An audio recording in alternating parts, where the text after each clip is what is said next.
reconvening at 5:33. And if we could all rise for the Pledge of Allegiance, please.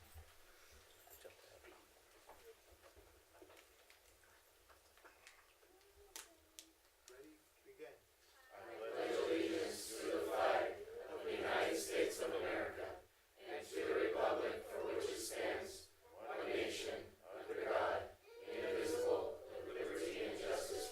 Roll.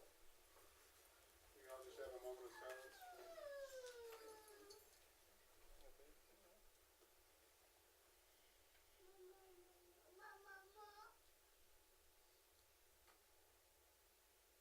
Thank you.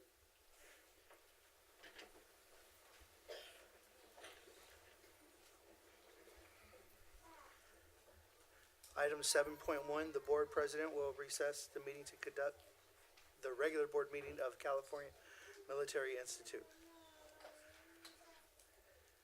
at 5:34.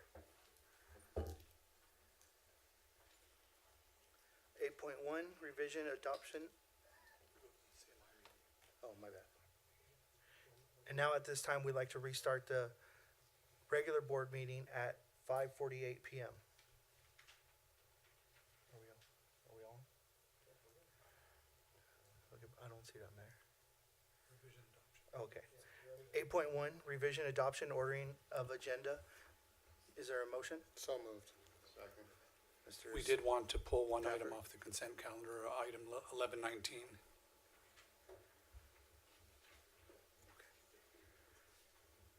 I'm sorry. That was Mr. Nelson and Mr. Stafford? Just for clarification, are we pulling it, putting it somewhere else, or just taking it? Taking it off today, and we'll talk about it next month. Please vote.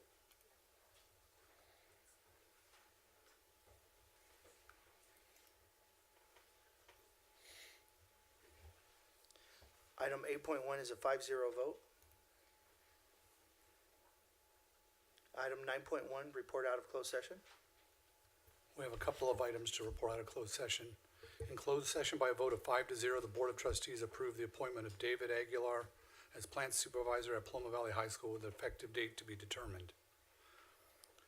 In the second item is, in closed session by a vote of 5-0, the Board of Trustees approved the appointment of Richard Graham as plant supervisor of Heritage High School with an effective date to be determined. That concludes the report out of closed session. Thank you, Mr. Bennett.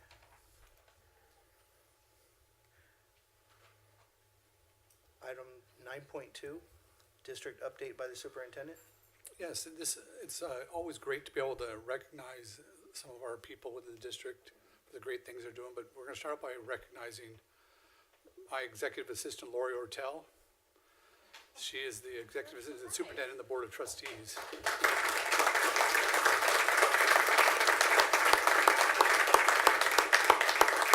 Lori's been with the district for 6 years as the executive assistant.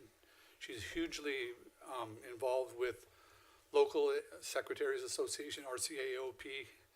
It's going to be an alphabet soup, CAEOP and NAEOP, all the way from the local to the state to the national. She's helped develop our secretaries within the district by holding secretaries meetings to raise their skill level. She's kept 2 superintendents out of trouble for the most part. And she's retiring at the end of the month, and we want to say thank you to Lori for what you've done for our district, and we hope you enjoy Arizona. And we want to thank you. We have a couple things for you. Mr. Hilton. Oh my gosh.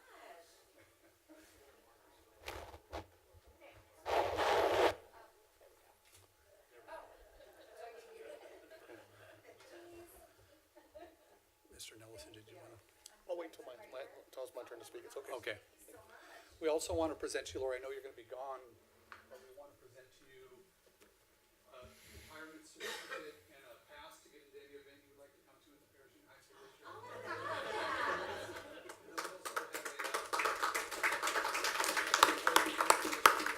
we also have Mr. Bennett. Wonderful. Thank you so much. Thank you. Thank you, everybody.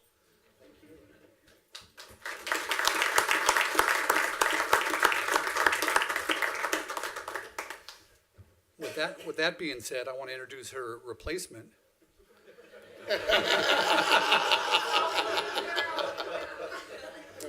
She was approved last month as a replacement, but I want to introduce Anna Fetzner, the new executive assistant.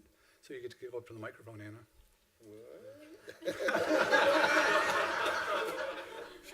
She doesn't want to. Anna's been working she started out as what did you start as, Anna? A student of mine. She was in my math class when I was a math teacher at Paris High. But she's been assistant principal secretary, admin assistant, a lot of different things. And what's that? Credential tech. She worked in HR for a while. And we're glad to move her up to this position. We think she's going to do a great job. So thank you, Anna. Keep me out of trouble. They were supposed to tell you were going to have to speak.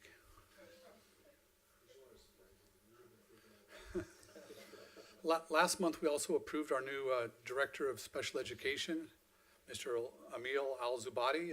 Where's Emil at? Come on up, Emil. He's taking over for Cindy Barris, who's moving to New Mexico. It is truly an honor and privilege to be a part of the Paris Union High School District, and it's just an honor to be here and to serve our students, our families, and our staff. Thank you very much for this opportunity. Truly. Thank you. Thank you, Emil. Thank you. We also have a new assistant principal that started at Heritage High School last week. He's coming to us from Hemet Unified School District from Tockwitz High School, Mr. Mark Harrell.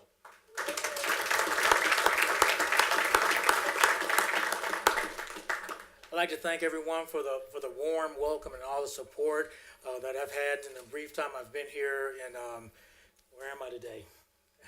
In Paris Unified High School District. Paris Union High School. Paris Union. Whoa!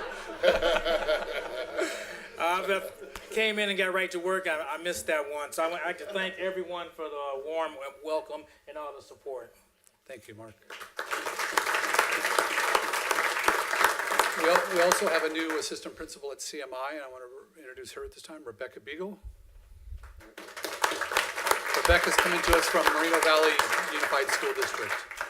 Yes, thank you so much. I've actually, this is my 5th week in Paris Unified High School District. Paris Union High School District. See, it's hard. It's hard. It's hard to remember. No, I've had fun so far. It's been a big change from my experience at Moreno Valley High School in Moreno Valley at a comprehensive site. It's been fun. Had fun with these guys, and but I'm also excited to be a part of the continued success that CMI is striving for, has experience, has history of, and continuing to strive for. So I'm really excited to be a part of it. Thank you. Thank you, Rebecca. And then we have 3 new administrators but they're not new to the district. After completing our negotiations with PSCA, we're able to convert our athletic directors into dean athletic director positions, admin positions. So I'd like to introduce those people to you. First, from Heritage High School, Mr. Scott Moore.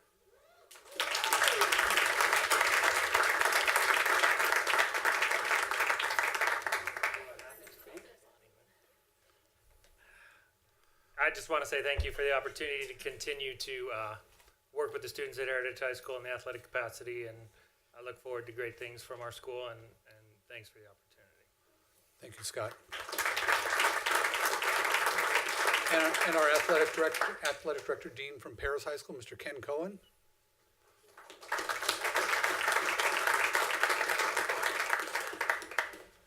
Pull out my notes because somebody told me to keep it short. No, but Good job, Kirk. yeah. No, I do appreciate it. I can't thank you enough. I've had the greatest time being the athletic director at Paris High School for the last 6 years. I am blessed to have such a wonderful group of supportive people, and I thank y'all for allowing me to continue to do my work. Thank you. Thank you, Ken. And last but not least, our new dean athletic director at Paloma Valley High School, Mr. Ryan Sharp.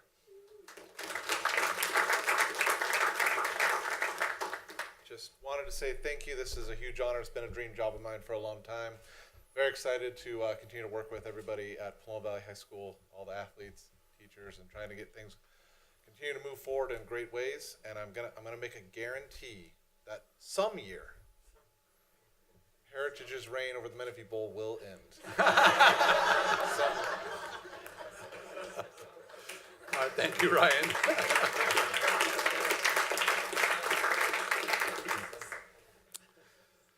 I get to do all the fun things, I think, tonight. We also have our district-wide employees of the year here tonight.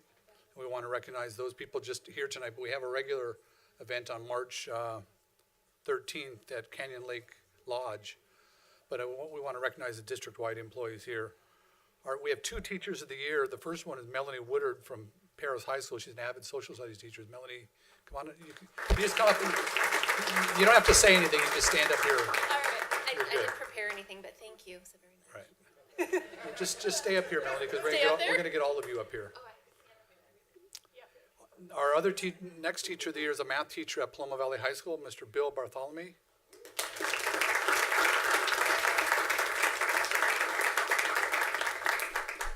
Thank you, Bill. Our classified employee of the year is our programmer analyst, Slobodan Stevanovic.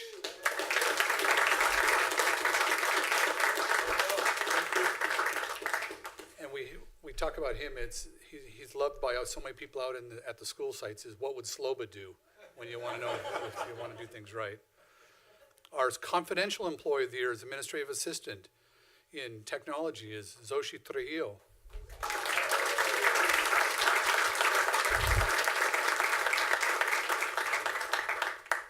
Our certificate administrator of the year is Director of Learning Support Services, Mr. Charles Tippy.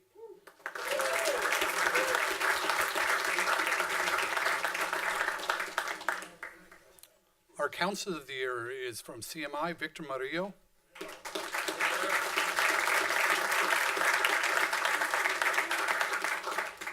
Our site support employee of the year is our nurse, district nurse, Bevy Escobar.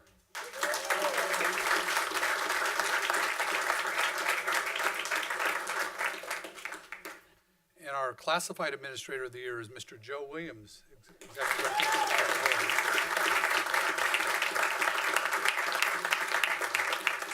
So we want to congratulate this great group of people. We have tons of people in the district doing awesome things, but these are some of the highlights, and we want to congratulate them and tell them thank you for what you do for our students.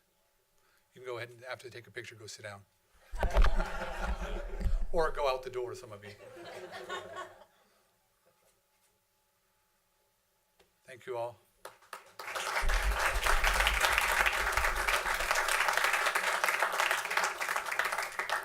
Like I said, we have our employee recognition event on March 13th at the Canyon Lake Lodge, so come on out and we'll recognize these people another time. We're having something exciting come up in a couple weeks. On February 9th, we're doing the groundbreaking for Liberty High School at 10 a.m. Everyone's invited out there on the corner of Wickard and Leon. You can't miss it, it's just a big empty field. But we'll have a big tent out there, but it's very exciting to get that project started, so we'll be able to open that school in August of 2021. Our district goes through the Williams inspections at Paris High School and Pinacati Middle School. And both schools, thank you to Art Fritz and Ruben Harris, I can't remember his last name, and the whole crew, custodial crew at both schools. They both received exemplary ratings from our Riverside County Office of Education. So congratulations to them. They're out dealing with an issue right now. MSGC President Roger Schultz invited our district to attend the academies. It's a PD out there on January 9th and 10th at their Menifee campus. All 5 tech coaches and additional 8 teachers from PUHSD attended the 2-day intensive Canvas LMS trainings.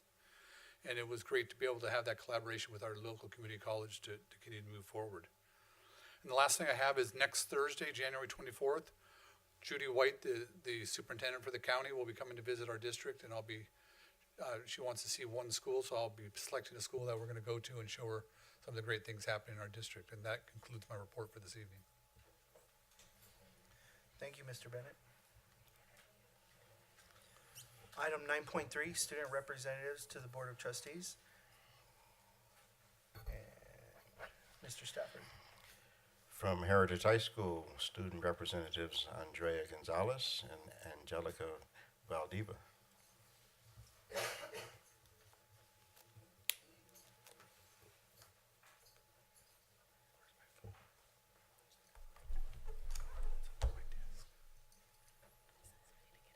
Good evening, President Garcia, members of the board, Mr. Bennett, and members of the cabinet. I'm Andrea Gonzalez.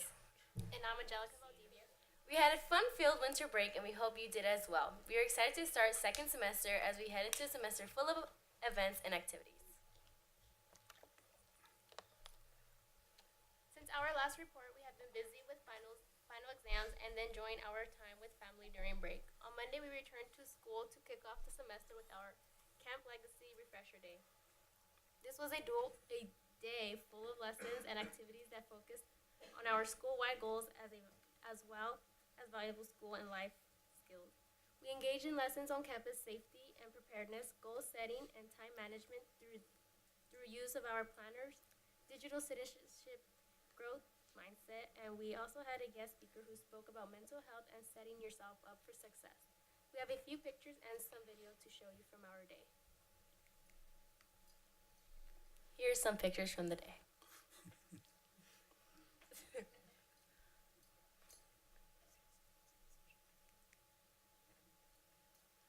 This is a short video from one of our students speaking about his digital citizenship project.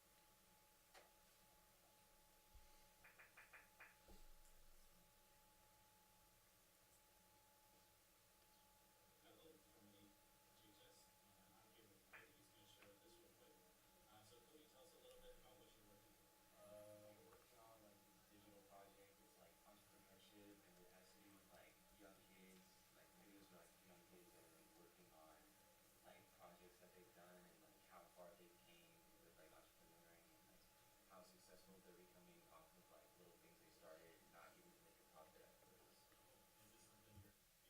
Yeah, yeah, I'm very like interested in business and like making my own and creating learning how to like like make money and profit aside from just like making a living and creating new things. So that's cool. And it looks like in the next steps you're about to create and share some things. So yeah. Thanks for sharing with us. Excellent. Have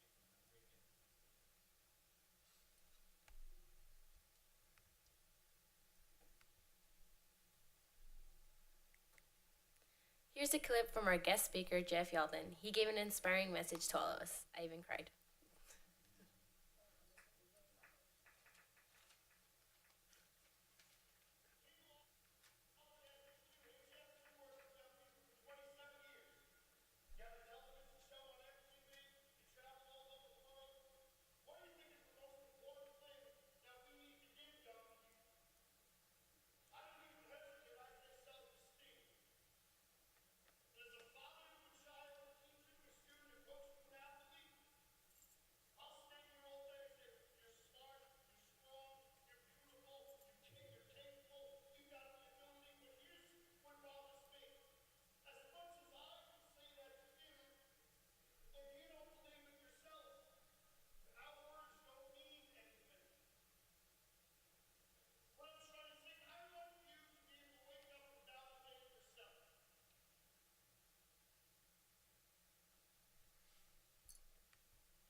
Here are a few of our upcoming events.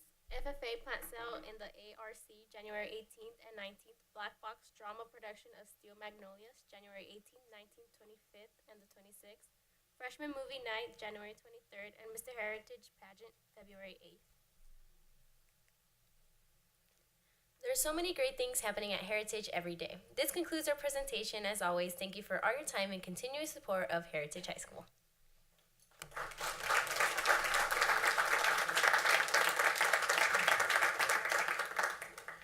Trustee Freeman.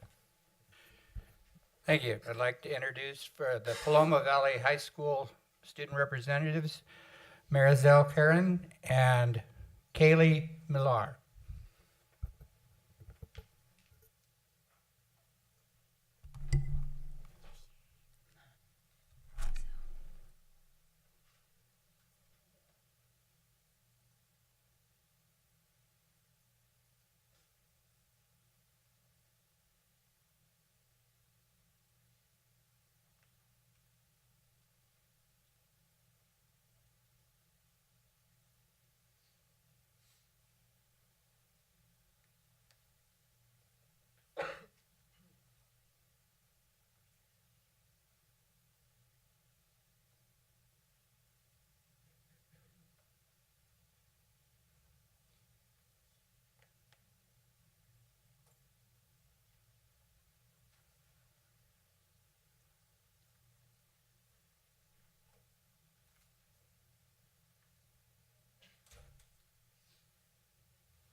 that.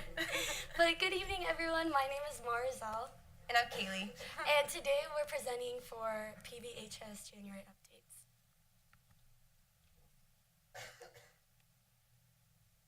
Our Winter Spirit Week was filled with so much fun and a lot of students participated. The Spirit Week was Monday, Crazy Hair Day, Tuesday, PJ Day, Wednesday, Ugly Sweater Day, and Thursday was Christmas Decoration Day. Along with our fun Spirit Week, we brought in dogs for 2 days out of our finals week for the students that they were able to play with them to relieve their stress. Looking good, Wildcats. So up here, you can see all of our students dressed up in different Christmas decorations. So on the bottom left picture, students would come in as presents and snowmans and elves. So that was pretty great. The winter dance was a fun event for the individuals that were able to attend. There was funnel cake, photo booths, and a snow machine when you first walked through the door. It was a great event and everyone enjoyed it. The ASL 3 and 4 honors class had the opportunity to perform their Christmas songs to elementary school kids from 2 different elementary schools in Marietta. Great job, Wildcats.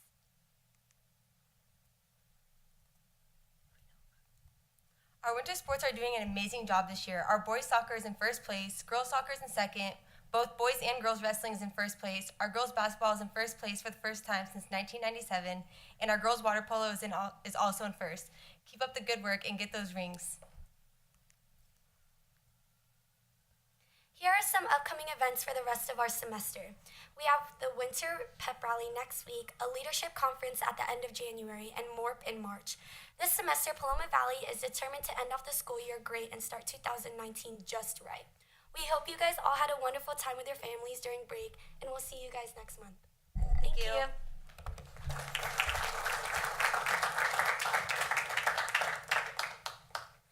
Trustee Nelson. Yes, from Paris High School, student representatives Erendita Corona and Melanie Calderon.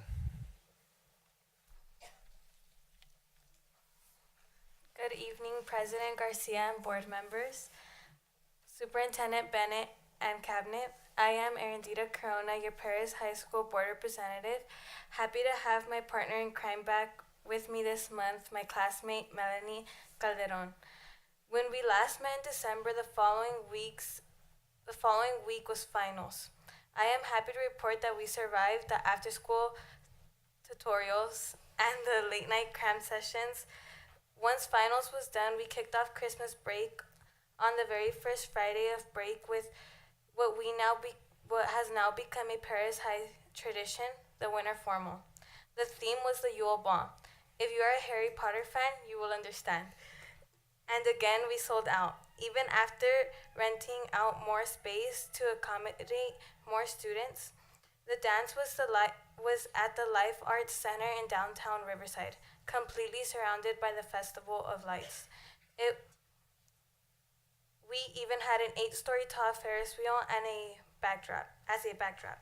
Food, fun, dance, and a lot of pictures taking took place as the entire venue is a picture-perfect backdrop. Class royalty was crowned along with King Fabian Hernandez and Queen Angie Larios. A big thank you to our fellow ASBers who came to school on our day off and loaded the vans and decorated the venue many hours before the first students even arrived. Academics may have taken some time off over break, but sports was alive and well. Here are some of the break's most noticeable highlights. Girls varsity soccer had 4-game winning streak with wins over Rubidoux, Lakeside, Canyon Spring, and JW North. Boys basketball wins the Linfield Christian Tournament. Girls basketball come back from slow start to finish third in the Desert Christian Academy Tournament. Boys soccer defeated West Valley. Boys wrestling defeated Notre Dame. Our break ended like it started with another taste of Harry Potter as the mid-year senior trip went to Universal Studios on the very last Saturday of break. Mrs. Osuna says, and I quote, "Senior winter trip took place on January 12th. Biggest group I have taken on a winter trip. One of the best field trips I have ever been on. Kids were amazing. All were on time to the bus. We got home in a timely manner, and there were no issues. I am one happy advisor." That wraps up this month's activities. See you all again in March.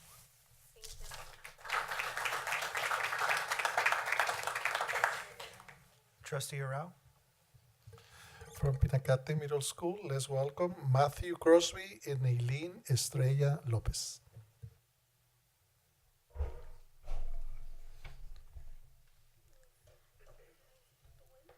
Good evening, President Garcia, members of the board, Mr. Bennett, and cabinet members. I am Nailene Estrella, and here with me tonight is Matthew Crosby. Winter Arts Night. the Winter Arts Night was very successful this year. It was presented in more casual format, to allow families to walk through the art gallery and view the Spanish class video presentation. The Winter Wonderland and the meet and greet with Mayor Vargas was great. There was a great deal of pictures taken. Many families took the opportunity to share their thoughts with him. Here are two beautiful examples of students' artwork in the gallery.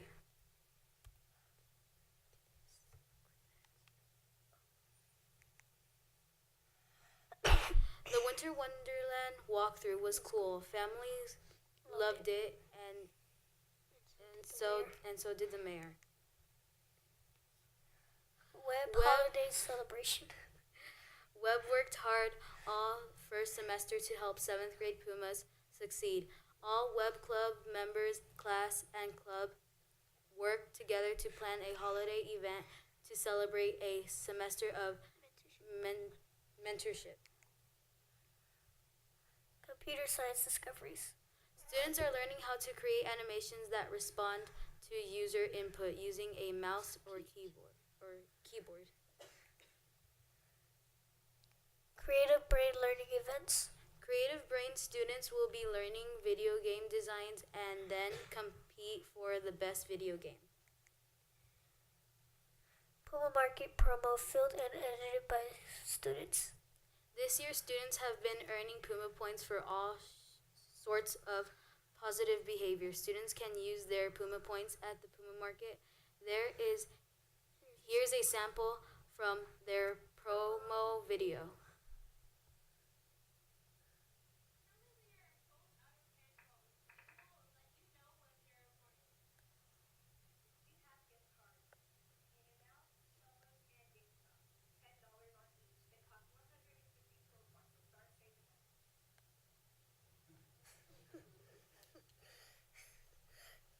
Uh, 2018 through 2019 boys/girls basketball schedule. This afternoon, the first basketball games of the season were played today at San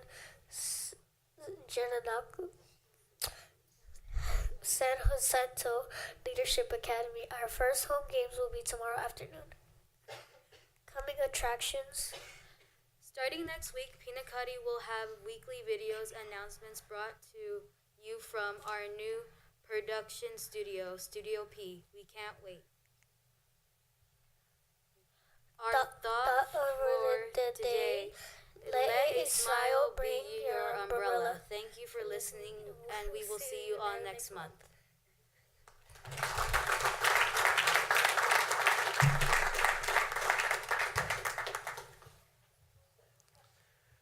Next item, 9.4 PSEA President Vicki Mueller.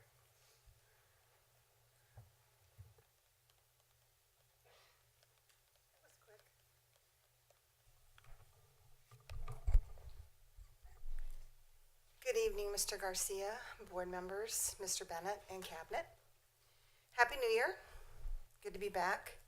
I'm pleased to report we had our first rep council meeting yesterday, and all accounts, it was a smooth return. Just a couple of hiccups, I guess, at a couple places, but for the most part, it went really well.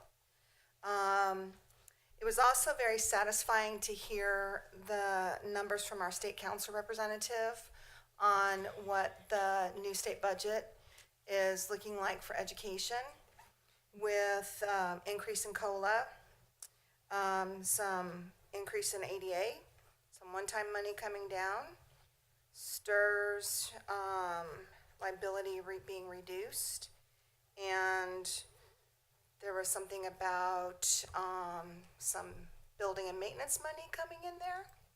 And so what PSE, of course, is hoping is that our students and staff see the benefits of those additional funds coming into the district.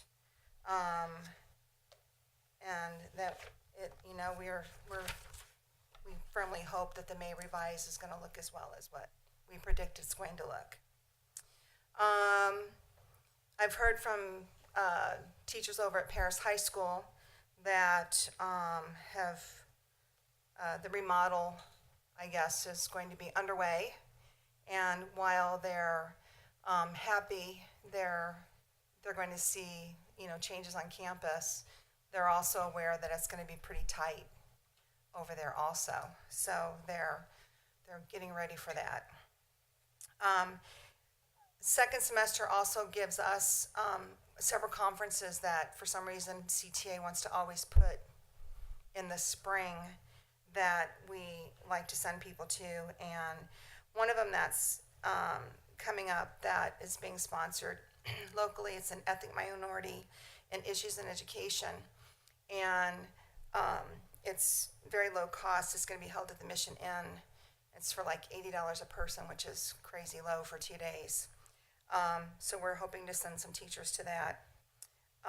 We have the State of Education luncheon with Dr. White in February also, that I think a couple of us are going to be going to.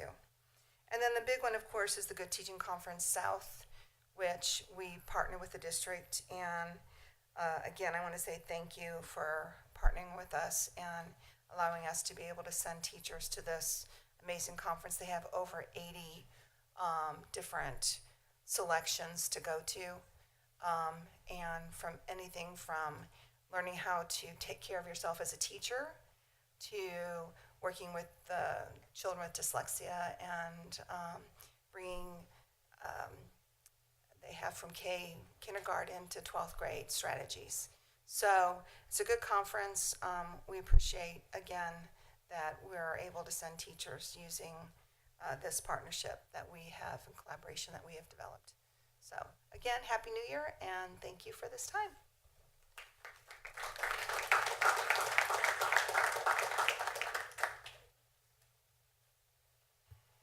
Next item, CSEA President Josh Rushing.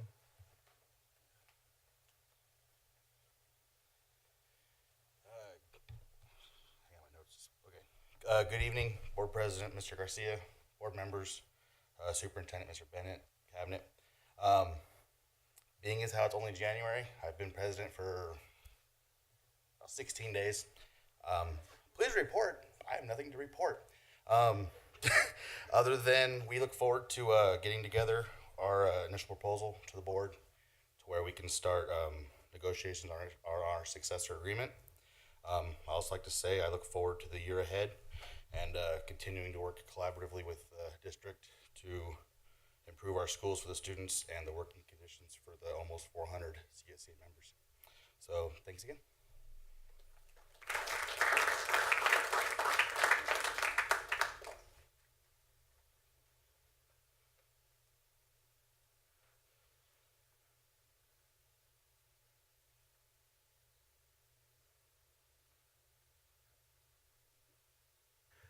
Item 9.6, comments from the Board of Trustees.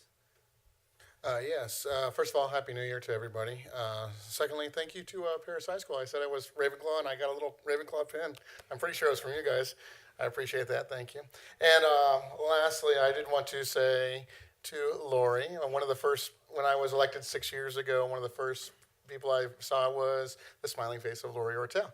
And so I just wanted to wish you a happy retirement and say congratulations. And I have...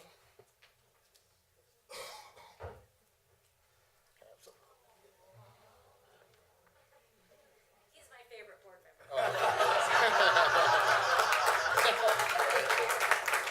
Just kidding. Well, now I feel hers. And that concludes it for me, so.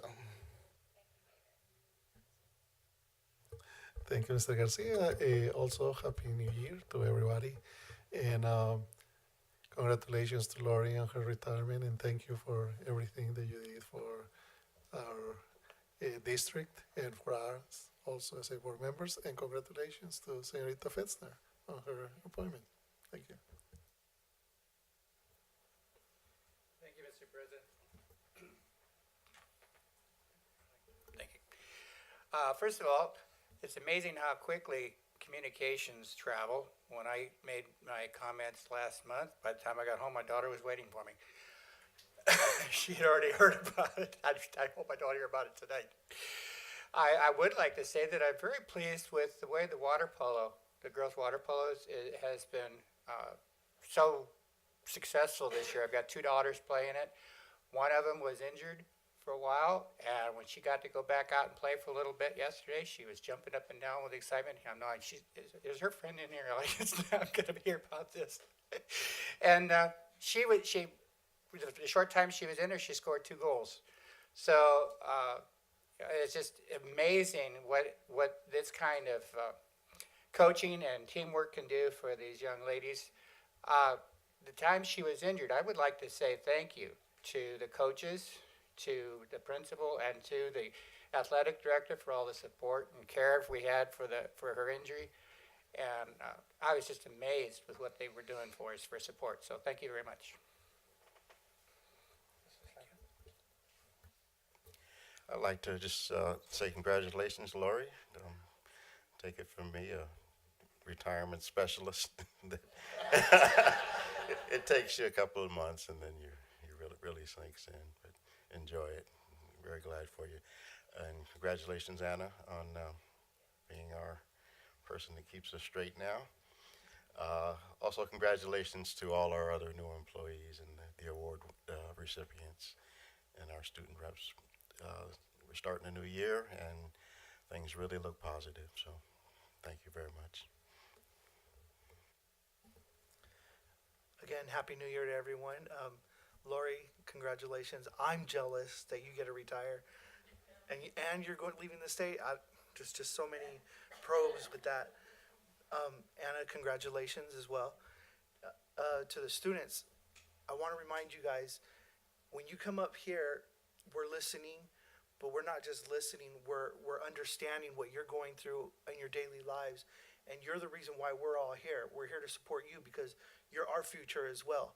And I'm really proud of each and every one of you for all the beautiful stories you come bringing up here to present to us. It means a lot.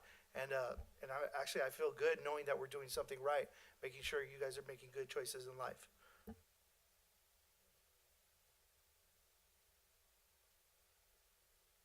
And at this time, students, you are free to go.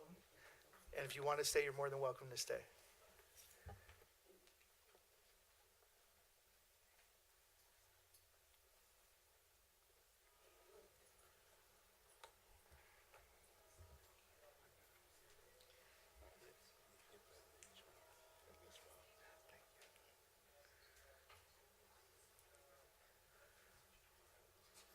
Now, can we ask everyone to move forward? No, I'm just kidding. I'm just kidding.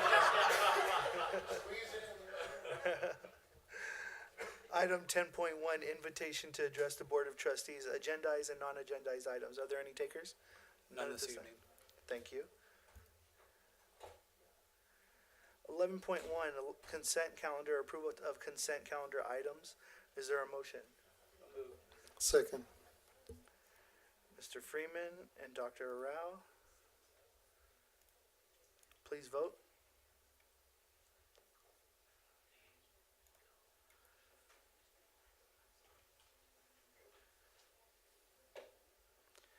.1 is a 5-0 vote. Item 12.1, Measure W report by TBWB Strategies. Don't run, Candace.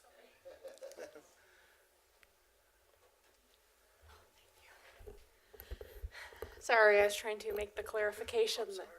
Oh, no. I wanted to let our teacher of the year let him know that you didn't mean just students. Oh, He was like, oh, I'm sorry. that's probably like a reason he's the teacher of the year, right? He follows directions. Oh, my goodness, my bad.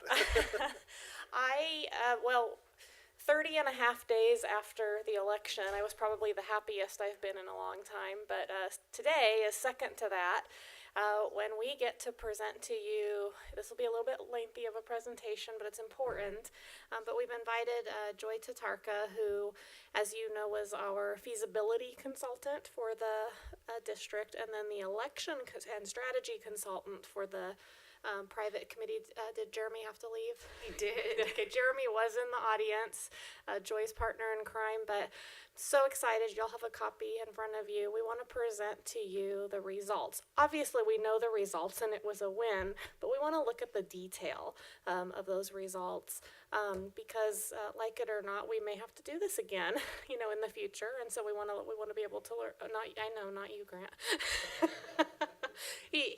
I talk about the next one, starting the next day, and he rolls his eyes at me in a fun way. So anyway, Joy Tatarka, who you know, and take it away, Joy. Good evening, President Garcia, members of the board. It's good to see you all again, Superintendent, and members of the cabinet. So I think we just saw each other yesterday, so nice to see you again. We're very excited to be presenting the results to you tonight. It was a long, thoughtful process. The board had worked, over a year when we first came together to look at, the feasibility of a potential bond measure, putting it on the ballot, and then moving forward with an independent campaign. So this is just a review of some of those results as we look at the election data. So here are the final Measure W results. You finished with about 411 votes over the 55% threshold that was required to win. The yes votes, actually took some extra notes here, 55.89%.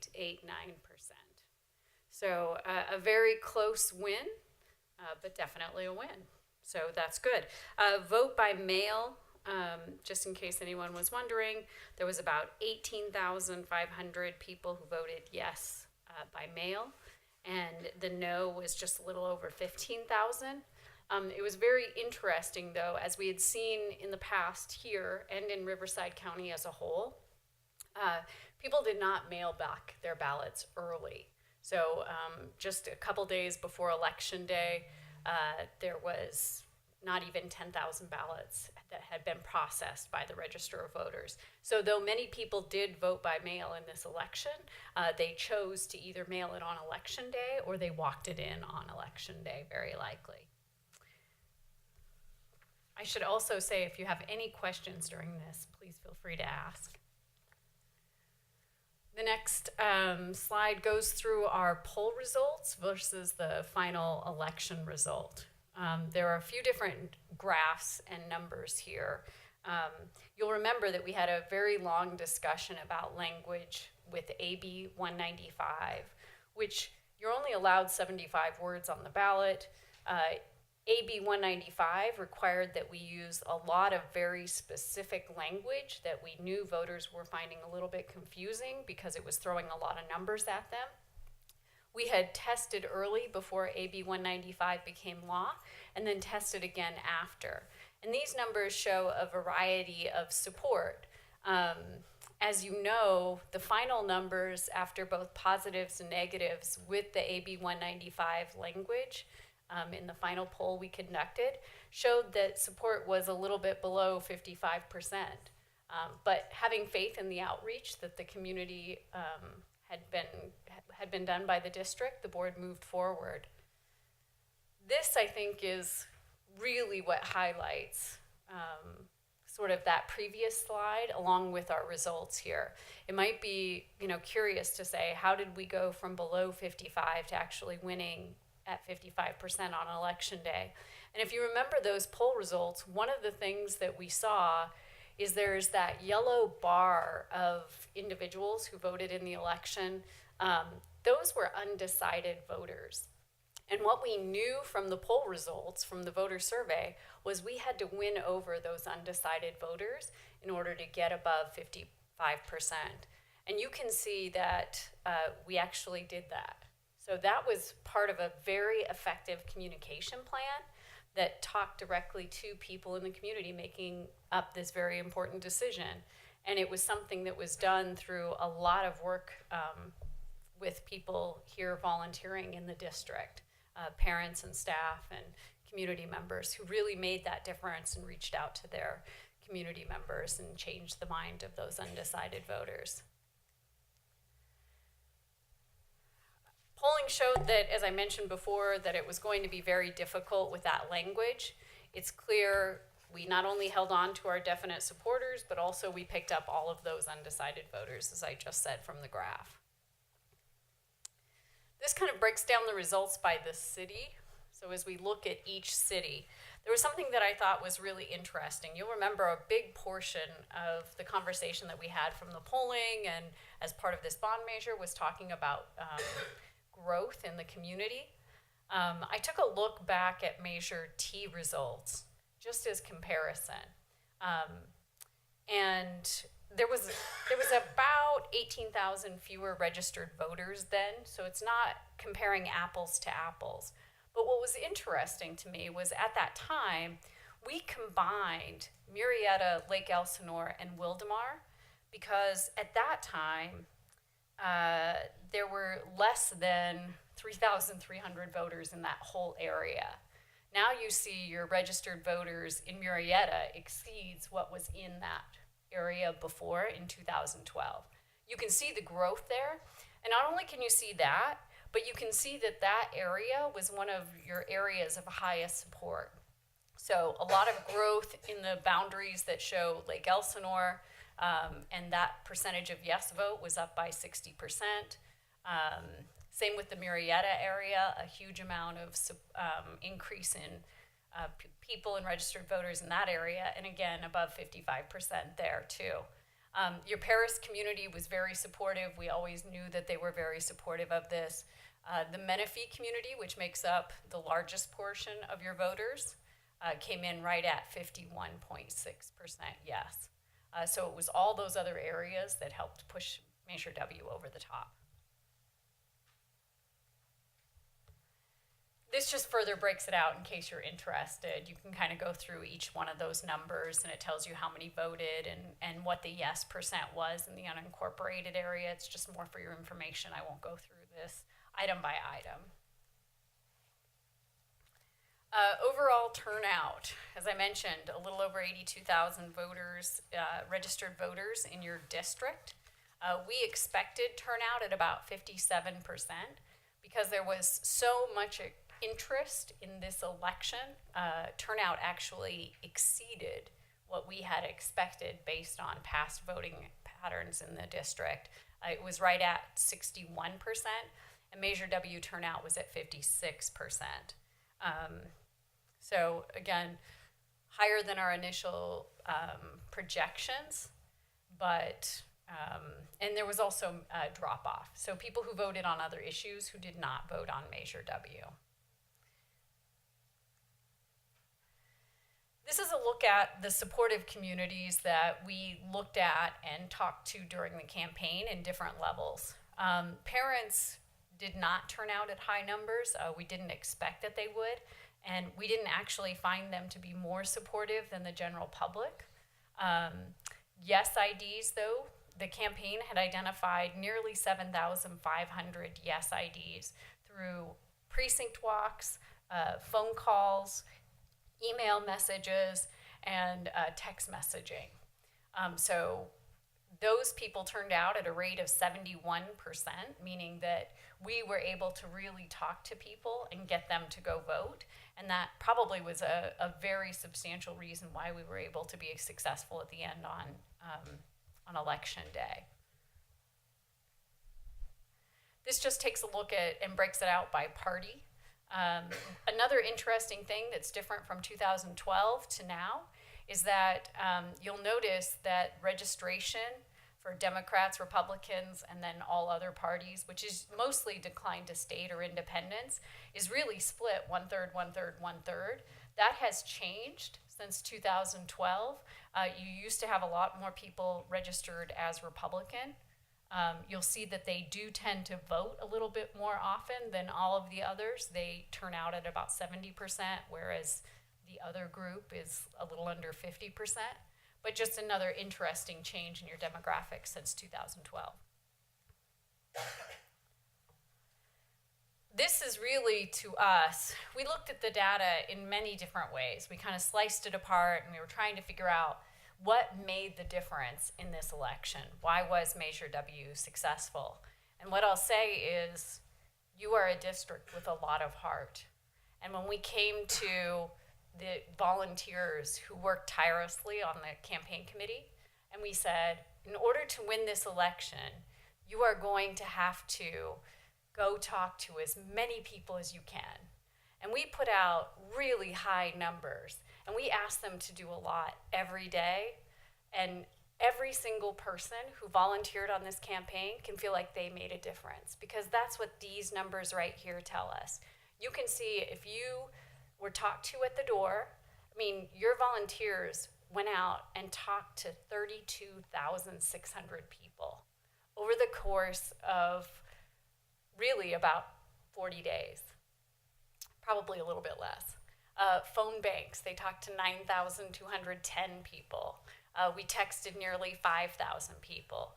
That's a total contacted of 37,804. I have no other district who can, I've worked all over this state in districts much bigger than yours, and I don't have another one who contacted this many voters during their campaign. So I'm notorious for interrupting presentations Go ahead. of my consultants and staff. But so there was, Joy had told me at the end of the campaign that of her clients within TBWB, we did more outreach than any of her other clients. And she was going to let me know if within their entire firm across the whole state, if that held true. So I'd like to know the answer to that. Did we talk to the most people of your whole firm? Certainly you walked more than anybody else. I'm okay with that. With all of the others. I'm a little competitive. I know you are. I can without doubt say that no other district talked to as many people or had as many volunteers as this district did working on this ballot measure. It is, again, it is the heart of this district, and this is proof that you cannot tell anyone in this community that something can't be done, because they'll work hard to prove you otherwise. I tried. But I also believed that we could get there. So this is the highlight of my day. This is the things that this is the reason I do this work, because I can come back and say, we did actually make a difference. All the work that we did absolutely made a difference, and it's going to make a huge difference in your community for years to come. So thank you for putting your faith in me, and thank you to all the volunteers who put in all their time and efforts. I wanted to give you a few key findings and takeaways. We knew early on that with 2/3 of your voters sitting in the Menifee school district or within the Menifee boundaries, that they were going to be one of our largest contact groups. And our goal was to get to 52% in that district or in that area. And if you remember, we got like 51.6. So we came very close to our goal of getting 52% in that area. But that is an area that the district needs to continue to do outreach. As you're looking forward to Liberty High School and building that ground, I think really doing the outreach in that community is going to make a huge difference for success to come. I said, not many campaigns are able to contact 10,000 voters, let alone 37,000. That's the heart right here. We were very targeted about our communication. We really spent a lot of time and thought about who we were going to talk to, how we were going to talk to them, and how we were going to let them know that this was important for the community because of all of the growth. We did leave the district. We put together binders, and we've left those with the district, so you can go through and you can see all of the communication materials that we did, both for the district and for the campaign. It was a tremendous outreach effort to all different types of community. Proactive public planning and opinion research was really, really important. Again, all that groundwork that the district did, it was invaluable and so important. And as I mentioned from the very get-go, that further outreach and communication is really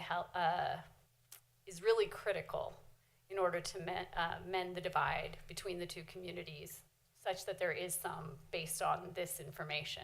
Again, I say that not because I think there is, two communities that don't agree with each other, just that you have a very high percentage that this passed in Paris, and we were closer in Menifee. We encourage the district to continue your dialogue out into the community to help bridge that gap, and especially as you move forward, like I said, with the building of the new high school. And if I could just make a couple of comments, we will be at future board meetings bringing to you recommendations. As you know, we talked a little bit about this under one of the closed session items. We're a growing community, and we will at some point in the future need to fund another high school, and then another high school, and then another high school. And, by all accounts, we should not have won Measure W. It was an uphill battle. And I can't reiterate any better than what Joy said. I think just about everybody in the audience volunteered, and those 411 votes, we got those by talking to people. But we wouldn't have got that otherwise. And so we always learn, from things that we do. And Mr. Freeman actually said, or Dr. Freeman, excuse me, said this at the last board meeting that, we need to have maybe a little bit better relationship with, I believe he said the Menifee Union School District, but I'm going to expand that and just say Menifee. You saw our results in Menifee. You heard Joy talk about that being our largest voting public. And whenever it is that we go to do this again, it will probably be an even higher uphill battle. And so some things that we can do to be proactive in that.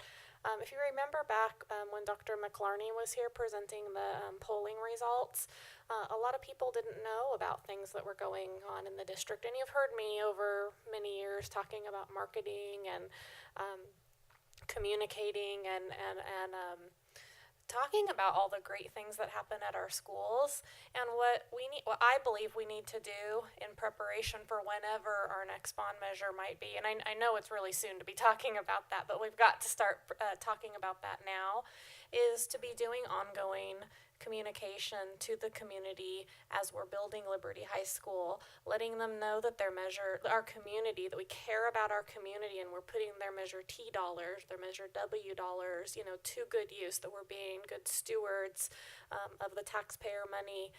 But we know as a group up here that we're doing the right thing, but we need to do a little bit better job of making sure that the community knows that. That is going to cost us a little bit of money, but the return on the investment, I think, will be there. And we'll present that more in detail later. And then the only other thing I wanted to mention, we hear a lot of negative comments, of course. We hear things, inaccurate statements that there was, fraudulent voting, counting, and that sort of thing. And so I just wanted to, so that you all knew this statistic. The morning after election, of the total votes that were counted, only 44.49% were counted. And so that's just an indication of how we grew to just over 55%. It's not that they had, 2 or 3 left to count. They had the majority to count. So, on behalf of all of us, I think, we really just appreciate the board's support in letting all of us as volunteers get out there and knock on doors from one end of the community. I think we knocked on, 17,000 doors? Something crazy. It was something crazy, yes. It was a lot of work, using a lot of different tools. And just to reiterate what you said about how many ballots were processed on election day versus the following days, that was a very common thing that happened all across the state. And that was because people are now allowed to mail their ballots on election day. And so long as it's received up to 3 days after by the Register of Voters, it can still be counted. So, when most of us started voting, we had to vote on election day, and it was much easier for them to tabulate all those results. And now it's become a much bigger job for the Register, because each day for days after the election, they were saying, we got another 20,000 ballots. We got another 40,000 ballots. So they had to process all of those ballots each day. So it was a lot of work.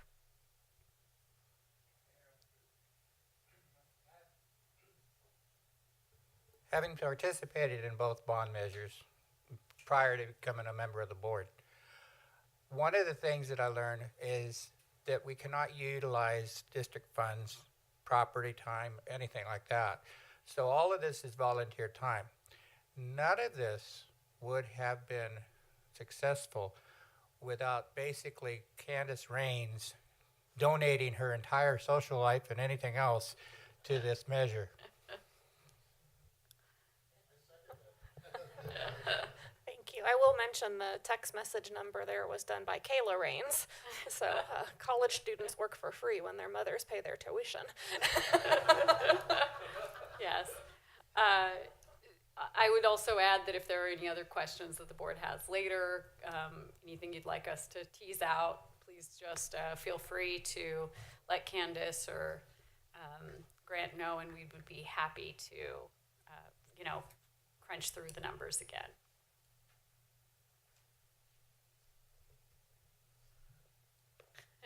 Congratulations. Thank you very much.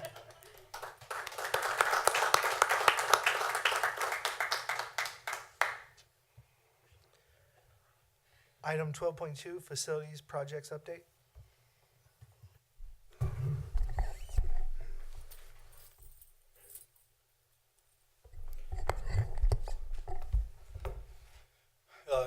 Good evening, Board President Garcia, board members, Superintendent Bennett, and cabinet members. So I guess I get the fun presentation to give, right? This is where the rubber meets the road. I mean, we're all so grateful that Measure W passed, and I myself personally, on a personal level, am so grateful that Measure W passed because this would have been such a short facilities presentation if it wouldn't have.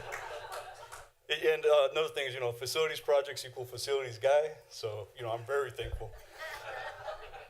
So I'd like to start off. Some of the things we're going to talk about is just kind of where the projects stand, where they sit. Now that Measure W has passed, the rubber hits the road. Like I said, we're actually moving forward. We're in scramble mode and getting things done. Measure W was approved by voters in December. Measure W projects, Liberty High School, Paris High School completion phase, and the California Military Institute gym and expanded student drop-off project are moving forward. We're working diligently. We're working with all our construction partners and our architects and project teams to make sure that these projects move forward timely, just like we promised the community, and we're all just very excited to be working on them. We have a project that's under construction now over at Paloma. Paloma's impacted. We need Liberty High School. But in the meantime, we're building 10 classroom building there, and I'll get into that project here in a minute, but that's our non-Measure W project. So through Measure W, we identified some priority improvements, things that we needed to get done in our district. Build a new high school amenity, relieve overcrowding, Liberty High School. Complete the final completion phase at Paris High School, which is desperately needed. Expand physical education, athletic facilities in our district, the CMI gym.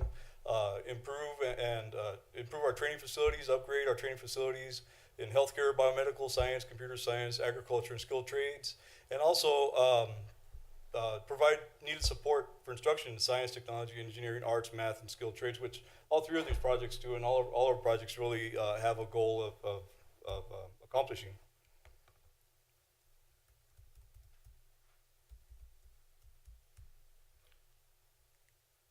So I'd like to start off with an update on high school number 4. The project is currently out to bid. My day at this time is spent answering phone calls from prospective bidders. It's a huge project. It's a really big project in our community, in our area in Southern California. Bidders are coming out of the woodworks. People want to work on the project. But a brief kind of overview on the timeline for the project. So, this project goes back to 2010 and before. Dr. Good worked with our district to procure the land. We purchased it in July of 2010.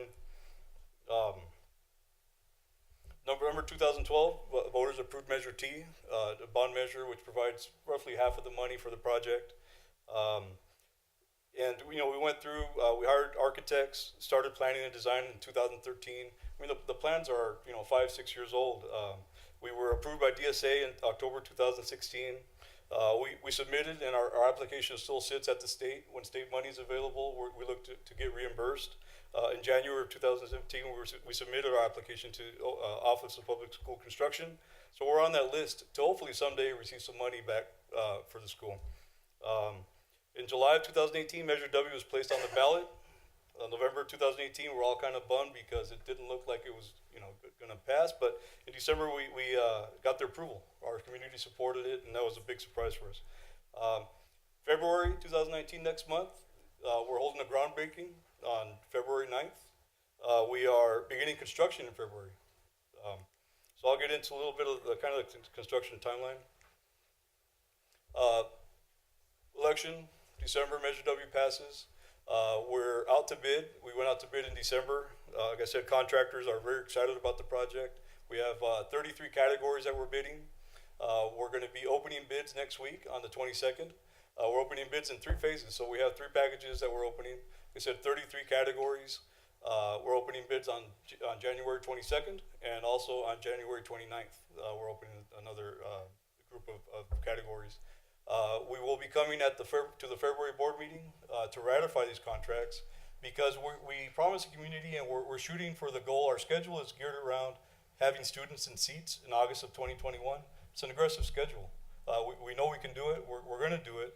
But the need to have such an expedited schedule, we're going to have to ratify the contract. So in February will come, these contracts will come before you as ratifications.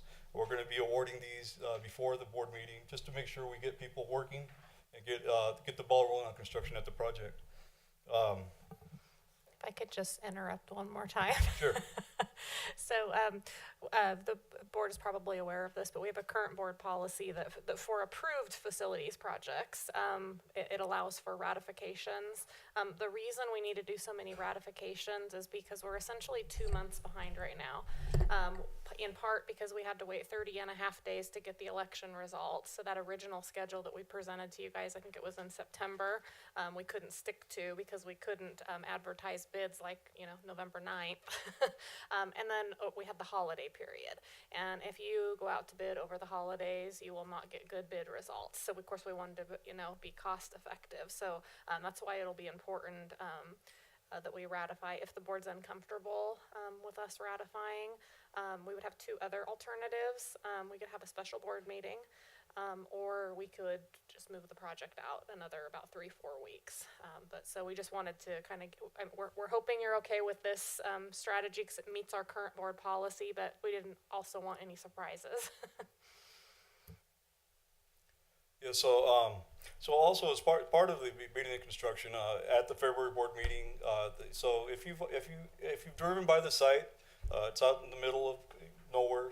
Leon and Scott, and so there's some rock outcroppings out there. So the area is culturally sensitive. The Indian tribes in the area have identified, and our archaeologists in our CEQA report, our environmental impact report, have identified culturally sensitive areas on the property. So there's some rock outcroppings that have some metates where the Indians would work and they'd come and cook in these areas. There's an area where they would make tools.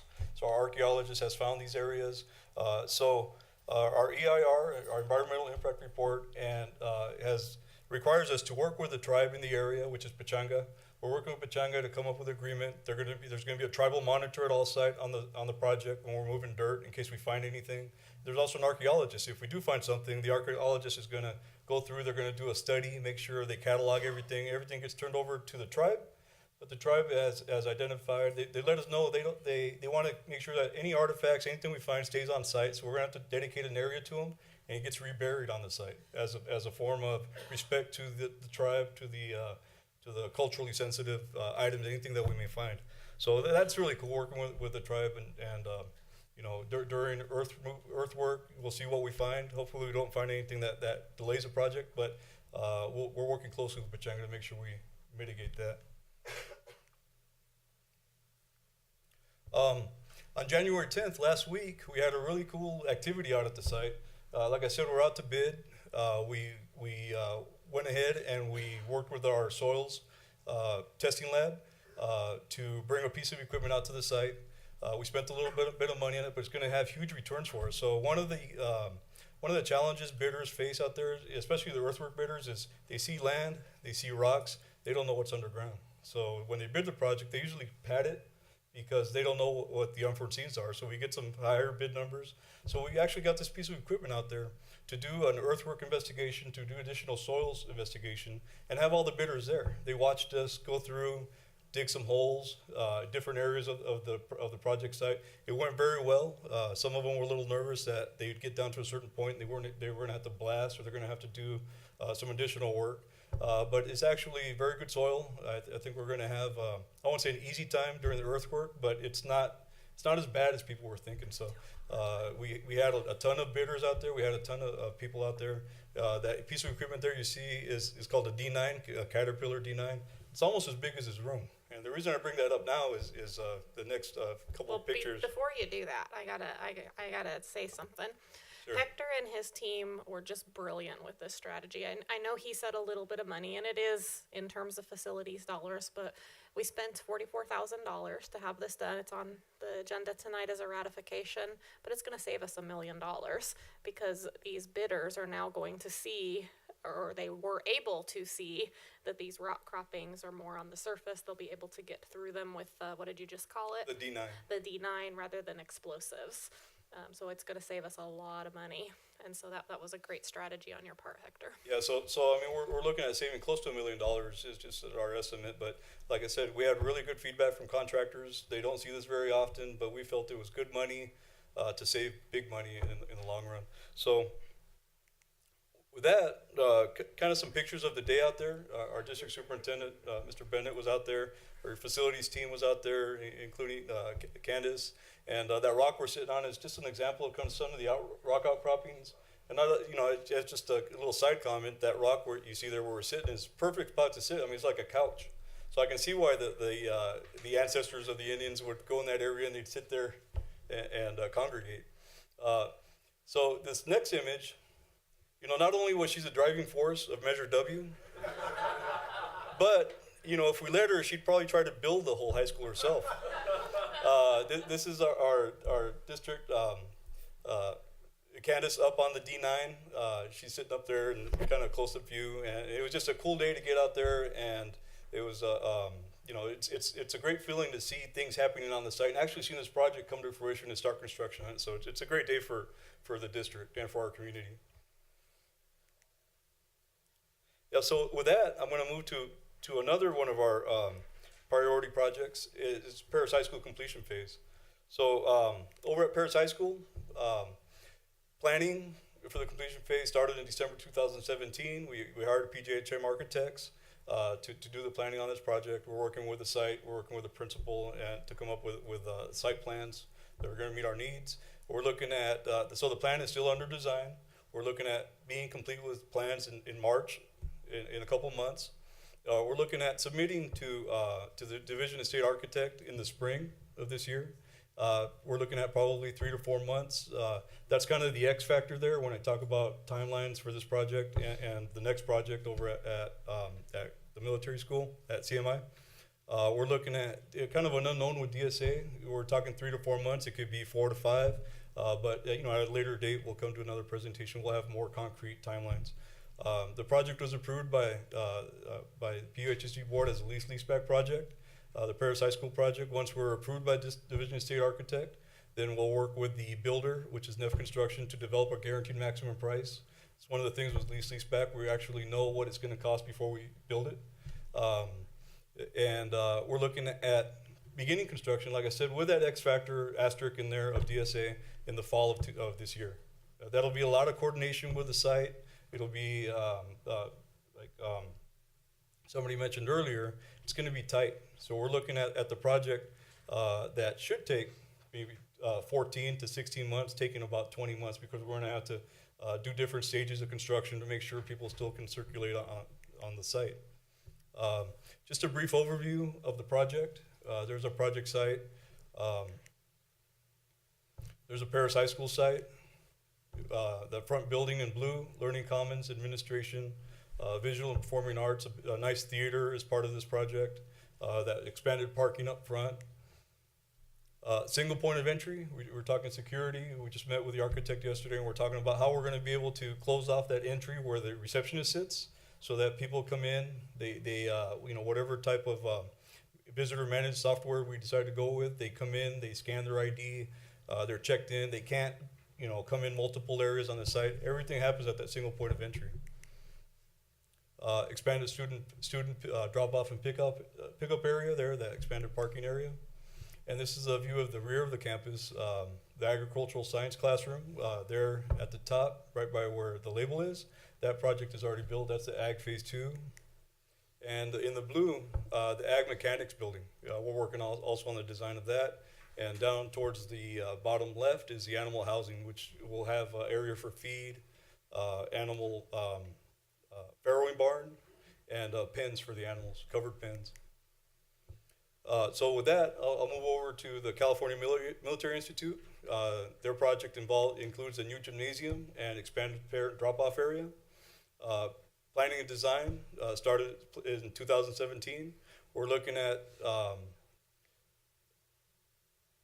what started in 2017. Planning and design on this project was completed in July of 2018. It was submitted to DSA in August of last year, and it's still under DSA review. When I talked about Paris High School's project and kind of the X factor with Division and State Architect, sometimes projects come out of there pretty quickly. Sometimes they take a little longer depending on the complexity of the project, the reviewers. I mean, just a lot of things that go into it. So, but this project is already submitted to DSA. We're looking at hopefully being approved in March of this year. If we are approved in March, we're looking at a bid period from between April and May, and beginning construction this summer in June.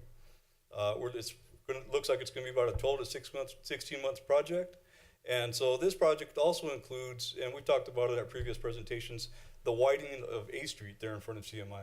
If you drive down CMI, you can see where if you drive down A Street, you can see where the CMI campus is. It kind of pinches down to 2 lanes. When you get past it, it opens back up to space for 2 lanes.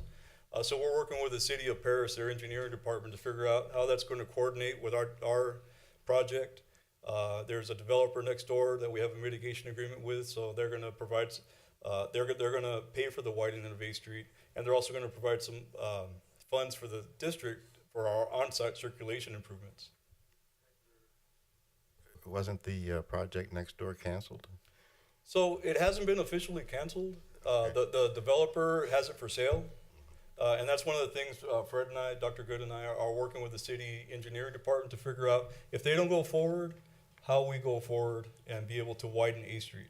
They proposed them paying for the widening and working in coordination with us to get it done.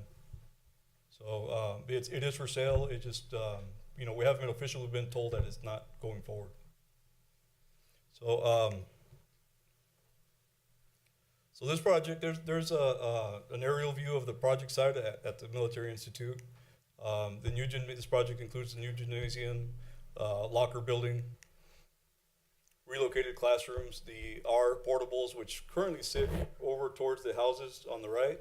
We're going to move those over for an expanded parking area, expanded parking up front, and like I said, an expanded student drop-off and pickup area up front once the street is widened. Another view of the gymnasium, the relocated classrooms, expanded student pickup and drop-off area, and there's a conceptual view of the gym. When I sat down earlier, the principal from California Military Institute, first thing out of his mouth was, "When are we building it?" So we're getting there.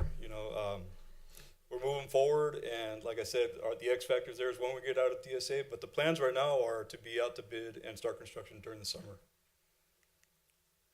And so a project we have currently going on, this is a non-Measure W project, is over at Paloma Valley High School. We have a 2-story classroom building in construction, and we're also doing some work out of the stadium. The stadium at Paloma doesn't have restroom facilities, doesn't have a concession building, so that's what we're working on now. So, so the project was bid over October and November of last year. It's under construction now. In December, board, you guys ratified the contracts. That was also to meet our project timeline. We're looking at opening this project in August of this year of 2019. So in order to get started and have construction activities begin, we wanted to target the holiday break to do all the underground utilities. And we were able to do it over the 3 weeks. We were able to get in the sewer lines, electrical lines, some of the IT pathways, and that cross through the parking lot areas of the campus. So we're ahead. We're not having to shut these areas down during construction while school is going on. So here's an aerial view of the campus. The two areas outlined in red. Area 1 is the classroom addition area, and in front of the gym is also an expanded area, a plaza area for student circulation and flow. And area 2 is where the concession building and the entrance, the new expanded entrance to the stadium is going to be. Here's just a plan sheet that shows the classroom building. It's 10 classrooms, 4 labs, teacher workrooms. It has restrooms upstairs and downstairs, so restroom facilities. Right now, we shut those restrooms down, and I'll talk about that a little bit more in a minute. Here's the concession building and the area at the football stadium. It has ticket booth, concessions, home and visitor restrooms, and the expanded parking area. There, if you've been to Paloma, you know at the end of the J building, we had this restroom building. That was taken down. It's a little bit of a pain right now for Paloma because that restroom building isn't there. It's not available. Students and staff are having to use the restrooms over towards the kitchen area and the gym. But like I said, the new building includes 2 facilities for staff and for students. So it's going to be a lot. When they come back in August, they're going to have expanded facilities, and it'll be a lot better for them. A little bit of pain right now, but in the long run, it's going to work out very well for them. So there we are. There's a demo of that restroom building. There's where we currently sit. This week has been kind of hard because of the rain, so we have some rain days that we're factoring in there. We built 12 days into the schedule, so we're on day 4 if I count tomorrow. So I know we need the rain, but in the facilities world, it's, as long as it rains on the weekends, we're okay. And that concludes my presentation and update. Do you have any questions? Oh, thank you.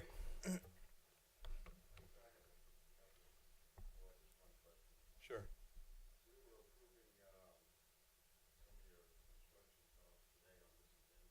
Yes.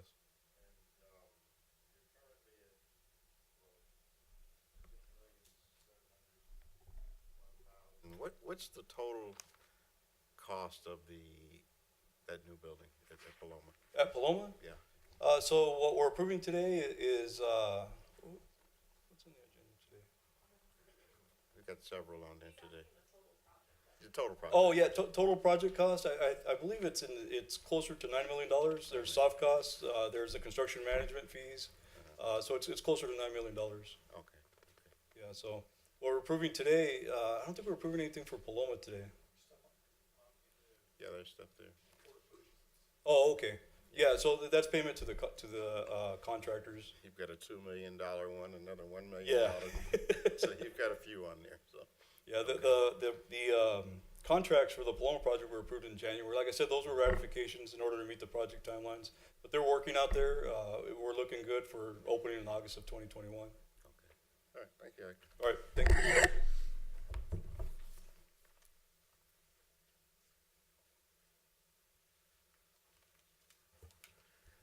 Item 12.3, security update.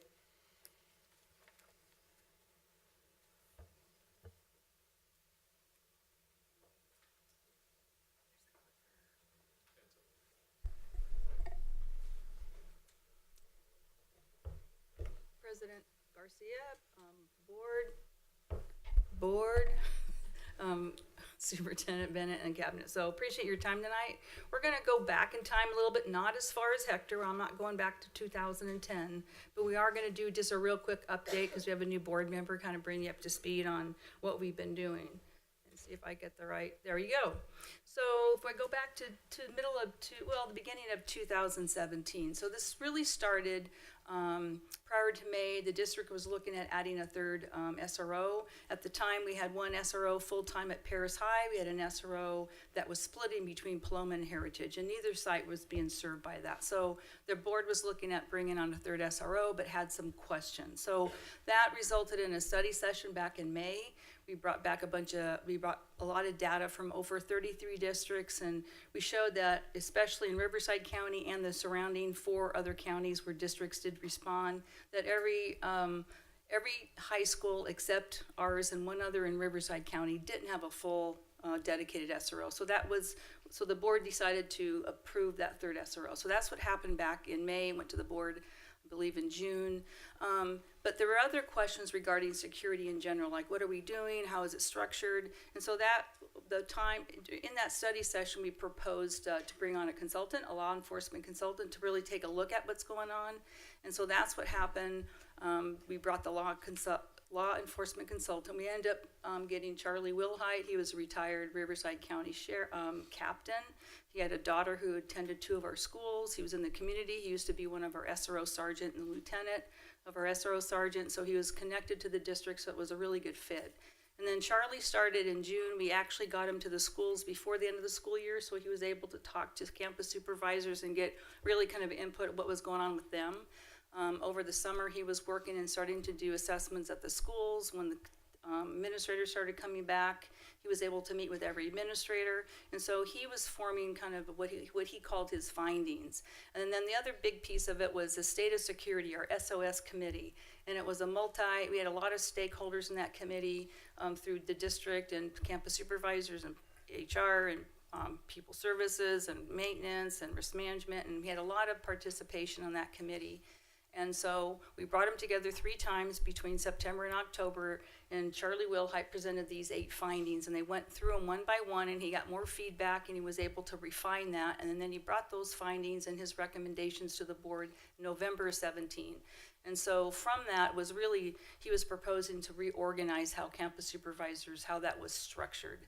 And and that part of that meant he was recommending getting a district level person. And so we went through that whole exploration, and that ended in December with a proposed position.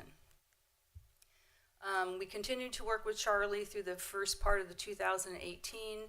He was doing assessments. We were working in to add calendar. We end up adding 7 days to the campus supervisor's work calendar for training, because part of his findings, he's talking about communication, he talked about training, and we weren't up to date on training. So all that stuff was happening, and then we brought back to extend his contract in March to continue working with the district. And so all that part, we ended up, he worked on security assessments. We had a training calendar for campus supervisors. We had 7 days for the work year for the 18-19 school year, which is the current year. And that was all part of the negotiations too. So all this is happening at the same time, or, relatively. We also worked on changes for campus supervisor uniforms. That was another part of the findings. And also questions from the board. They weren't consistent. It didn't look professional. So they had a shirt. They had sweatshirts. We changed the logo. I'll show you that in a minute. But we added pants to the uniform. Previous to this, they were wearing kind of whatever they wanted, jeans or athletic shorts, that kind of thing. So now we created a more professional-looking uniform. Updated some board policies and administrative regulations. All that kind of culminated in June, and that's when the board approved the coordinator of safety and security job description. And then that's in June of 18, they approved the position, also approved to recruit, and then that process led us to John Hannon, who started with us in August of 2018. Yay. Now I'm kind of backing up a little bit. So when we talk about the training calendar, we started in July of that school year.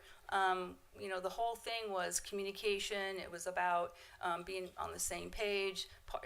At no fault to anyone, part of Charlie's findings, it was obvious that we had great people and all trying to do the right thing at the campuses, but we didn't have any consistency. And so we wanted to make sure that we kind of laid a foundation with administrators, and here's the updated board policies. We're going to be working on procedures.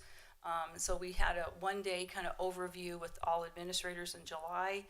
Part of the campus supervisors, those first 4 days that we added to this current school year's was August 1, 2, and 3. That was a Wednesday, Thursday, Friday. That we brought in Scott Madden and Charlie Wilhite. Scott Madden was also a retired captain with Riverside Sheriff's Department, and they conducted the 1626 training, which is a Ed Code requirement for any security-related positions that work more than 20 hours a week. And we did have some staff that had that training, about half of them, but we were not in compliance with about half of them. And so we wanted to make sure everybody's on the same page. We didn't say, well, you've had it, and we brought them all in. That was part of the work year. If you were a 5 or 6 hour part of the negotiations, were those 7 days that we added to the work year calendar for campus supervisors, those 7 days would all be 8-hour days. They'd all be paid 8 hours whether they worked 5 or 6 or 8. And so they all came in on August 1, 2, and 3, a Wednesday, Thursday, Friday. They got the 1626 training. And then we brought them back on August 6th, which is the Monday before school started. We did some of the 360 defense, and that's the tactical stuff, and then tabletop scenarios to really reinforce what they had gone over the previous week. And then August 7th was the first day of their original work year calendar. That was the day before school started, but we brought them in for that morning, did some team building with them, and then we sent them back to their site so they could, get ready for the start of the school year. So those were the first 4 days we added. Everyone in the district has October 11th, 12th. That was the 2-day professional development, so they had that. That was in addition to the 7 days that we added to their calendar. We're coming up with the next 3 days, February 19, 20, and 21. We'll bring them all in again. They'll all come in on an 8-hour day, whether they're 5 or 6 or 8 hours campus supervisors. And so we've got that training plan. That's during the President's Week, and so that's coming up. Here's just, these are just some of the topics that we covered in October for professional development. I don't need to read them to you, but there's some really good stuff. We had a lot of participation with Riverside County Sheriff's Department. We had them helping us with the drug, gang, domestic violence, human trafficking, even the active shooter response. We had a first responder come in and do the how to survive an active shooter, and that's the tactical piece with the stop the bleed kits and that kind of thing. So it was actually a really good 2 days. This is some of the topics we have in February. We're kind of following up with some of the things we did in October. Some of the feedback was like human trafficking didn't go into much detail, so that we're bringing them back so they could really focus more on the campus supervisors, what they might see as far as what our kids could be experiencing if they're tied up in anything like that. Domestic violence, she's going to come back, a detective who teaches that. She's going to do a whole half-day session on that, what it looks like, even more related to the teen dating. That's the type of things our campus supervisors can be aware of that might be happening on campus. Crowd control, we're really happy Scott Madden is going to be teaching that. He teaches that at the academy, at the police academy at Ben Clark's, and so he's going to give us a civilian version, but that's going to be a good session for him. A lot of situational awareness, safety, command principles. John has been working with Scott Madden, working on scenarios, and so the scenarios they'll put the scenario out there, get the feedback, and have them walk through it. What would they do? And so really, John really wanted to engage him with discussion, but then I always wanted to make sure we were tying that back to our policies and procedures. This is just a little blurb on the uniforms. That's the new patch that we created. Shauna Salazar helped create that. That's on all of the sweatshirts and the shirts. So we, through negotiations through the last part of the 17-18 school year, we negotiated, but on the uniform piece, it didn't get ratified with CSEA till middle of summer. And so in summer, they got ratified, they were ordered, and so everything's been delivered, and then they were able to initiate the uniform policy in the end of October, and that's the patch. So, I brought this in here. This was one of the ones that we used before, and it just really kind of, in my mind anyway, kind of puts it all together, because we talked a lot about when we were going through this process, to have a security program that's sustainable, we really needed the foundation. And that's why we had Scott go through and work on the board policies and update policies. And so then in the next steps was really working on procedures, district procedures, site-specific procedures, and then that's the foundation, and then that's how you train, and that supports this program. So I just like that as an illustration, because that's what John's been doing since he got here in August. This is just an example of one school. He just implemented this on Monday when kids came back. So at the top, this is just one of the areas at Pentecostal Middle School. So the top is really, we looked at all the, so he worked, and I'm gonna let him talk about his process, but We looked at what the lead campus supervisors were saying. What's some of the procedures that we want all the campus supervisors to do? And so at the very top paragraph, that's on every one of these little cheat sheet, if you will. This is the stuff that all of them do. It's abbreviated, and then there's some there's some area specific, so it shows area 5 on the next page. I'll let you look at that since it looks like you're reading. It'll kind of show the site map and the hours and that kind of thing. So that was the kind of the first step to really starting to work on in site-specific procedures. And this way, we have not only reminders for campus supervisors, but also I'm really excited about this because now we've got for substitutes. When substitutes come in, you can hand them a map and say, here's your area, and this is what expectations are, along with showing them the campus and that kind of stuff. But this is just the other side of that. So they'll have a map, they'll have their area, and then say, here's what we need you to make sure you're doing in that area. John's going to talk to you about just the culture change and what he's been doing as he's been working with the campus supervisors. Hey, which button is the switch?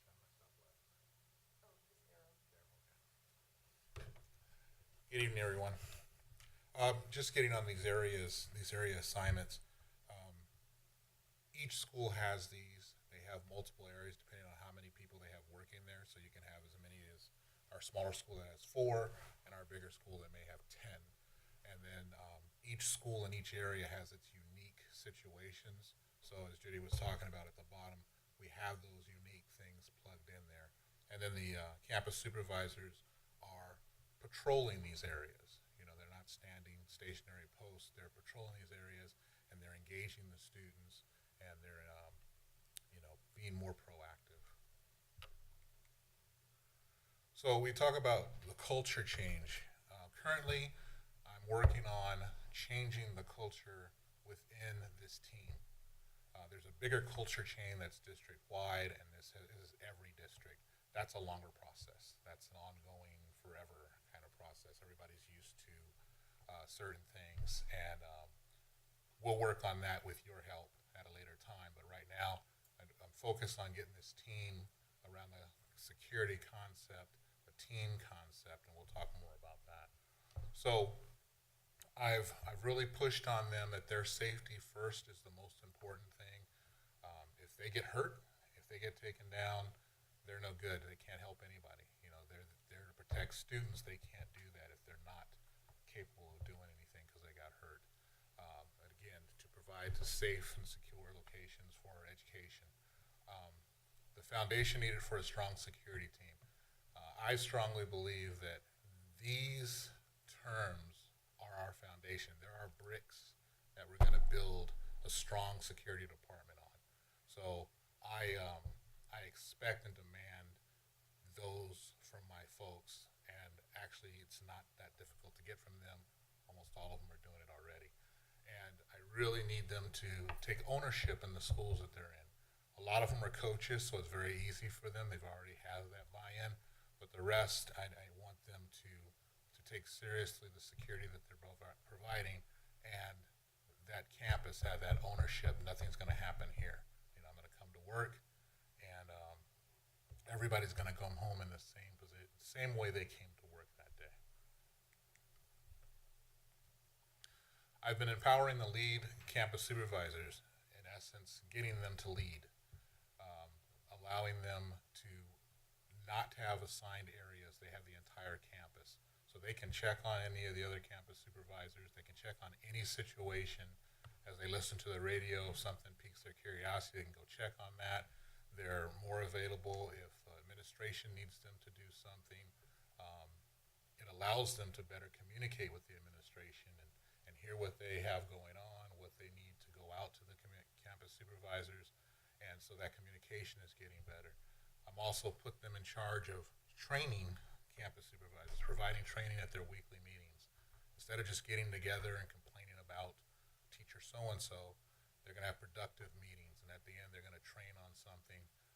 I'll provide training, the SROs will provide training, but it'll be training that we identify that they actually need. So we're always going to be training. It's going to be ongoing all the time. We've instituted a campus supervisor award. Each site, the leads will select a campus supervisor, and then we will all get together and select a department-wide campus supervisor. So we'll be bringing that information to you as we start doing it. We've already done it for the group already in December. We had some real good feedback on that, so we're going to push that forward and bring some pride into the department. The leads are also accountable for the attendance of the folks on their campuses, the assigning of extra duty, and the overall site security. We're also empowering the campus supervisors. We want them to be proud of the campus, to work harder. We are doing more communication in both directions. I'm talking to them. They're bringing the stuff back to me. You know, what do they need? What are they hearing? What's going on? I got them being more proactive, like I said earlier, you know, interacting with the students, listening to what's going on. You can feel tension on the campus. You can't feel that standing over there if it's happening over this way. So I'm encouraging you to use all 5 of your senses while you're out there. If you see 15 people walk into the bathroom, it's a hint that you need to go into the bathroom and find out what's going on. You know, students sitting on the side crying. Let's initiate and go find out what's going on. We don't need to wait for something to happen. We know these things are going to happen. Let's get involved before they happen and stop them from happening. I've pushed them out into the parking lots and onto the perimeter. You know, they need to know what's coming on to their campus. We know we're going to have little fights and skirmishes on campus, but the big stuff's going to come from outside. And the sooner we can see that coming, the sooner we can get resources to stop it from happening. I've also impressed on them to get away from the no. When someone says, hey, can you do this? Nope, not my job. You know, we need to get to situations where we can say yes, or at least help someone get to something that they need. It doesn't have to be yes, but it can be getting them to the person that can actually help them. So we're actually solving problems and not becoming part of the problem.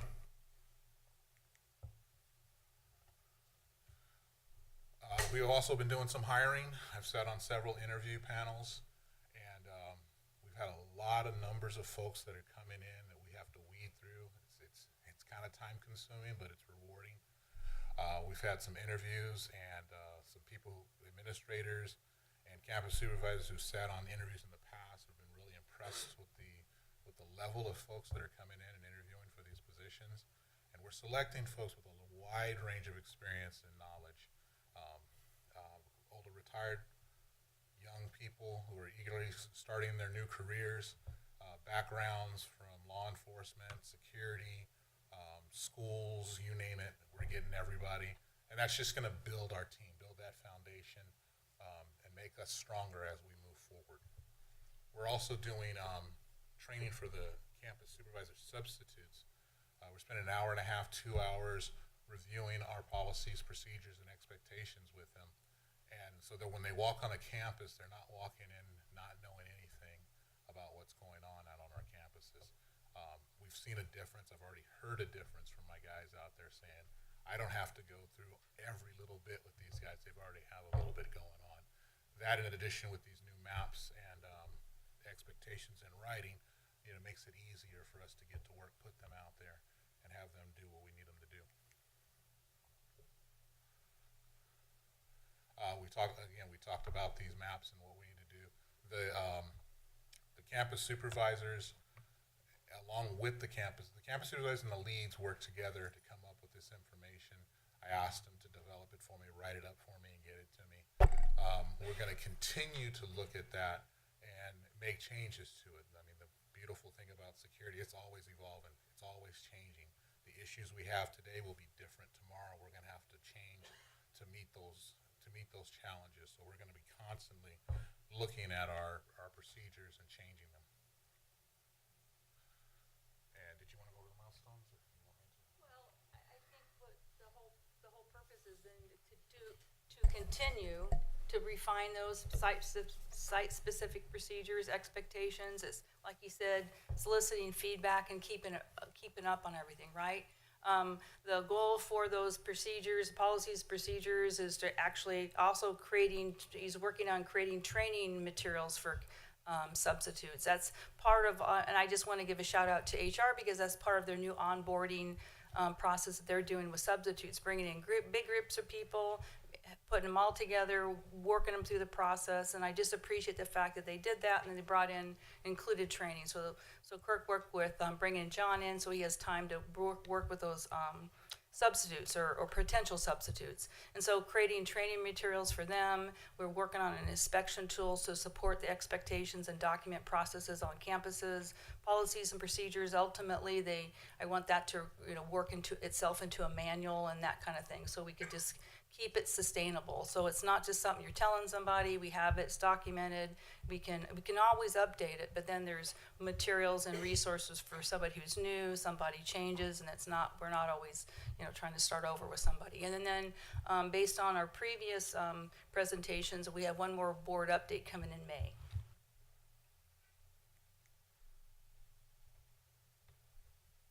Any questions? Actually, I have one question real quick. The substitutes, do they get matching uniforms as the permanent security?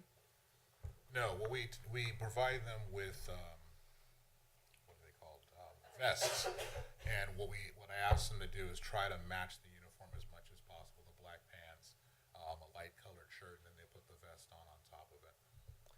And the reason why I'm asking that is we're talking about a level of professionalism, and I think especially from a person who's not on campus all the time, let's just call them a community member, and they walk on campus, will they be able to identify them as, hey, that's security, or will they say, oh, that's a cheap version of security? The reason I'm concerned because, people don't necessarily have respect for anyone with authority, and if they see a watered down version, they're not going to respect them to that level as they would per se, like the deputy in his uniform. So I'm just curious, I would like to see consistency, so maybe we could get the same level of respect if that's not an issue, then I understand. But I'm concerned about that. I like the fact that you guys have drug and gang updates. How in depth are those trainings? So that's why we're bringing. I'm looking at the deputy.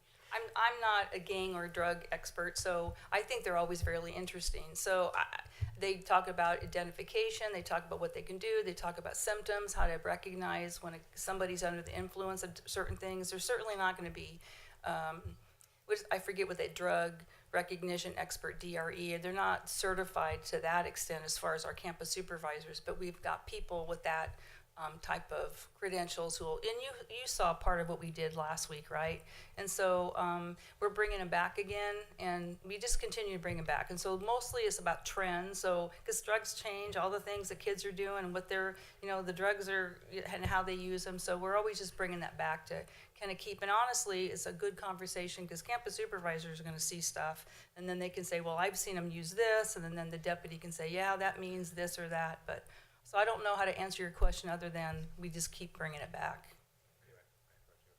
And also the instructors have been officers that have been undercover in drug-related situations. So they've been assigned to drug detail. The gang presenters are part of the gang detail. So they're experts in the field of the gangs. The human trafficking, that's her thing. She takes care of human trafficking. So we're reaching out to, Riverside sheriffs. We'll reach out to anybody who has the expertise so we can bring it onto our campuses and educate our campus supervisors. So if I could ask the really hard question. The really hard question is, from when you started until now, have you seen a tremendous difference or improvement within the security department? I've seen a difference. I'm not going to use the word tremendous.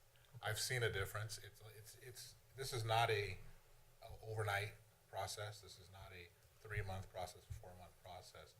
I was talking to an administrator earlier this week and explained it's like a large ship that's been traveling at full speed in one direction. We put a full stop on it. Big boats take a long time to stop. Absolutely. Once we get it to stop, then we got to turn it in another direction. And then we got to build up that speed and go full speed in another direction. So I would say that we're at full stop. And we're looking to turn in the new direction.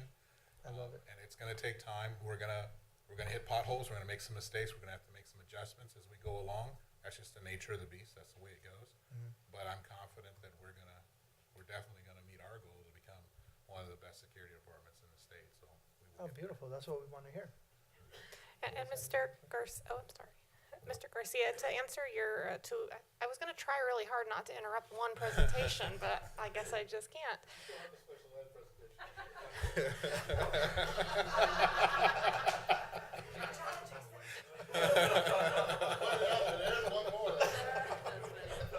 And it's funny because I'm going to talk about special ed right now.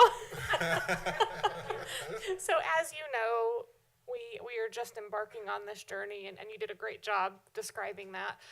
There's another journey we've just started embarking on, and that's the Pathways, the PALS program.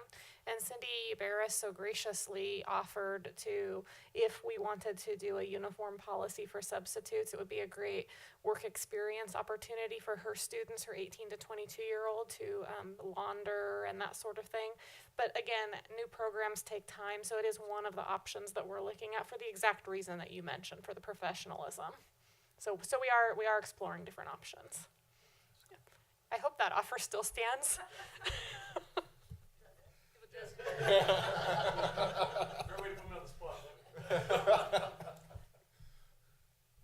Anyone else?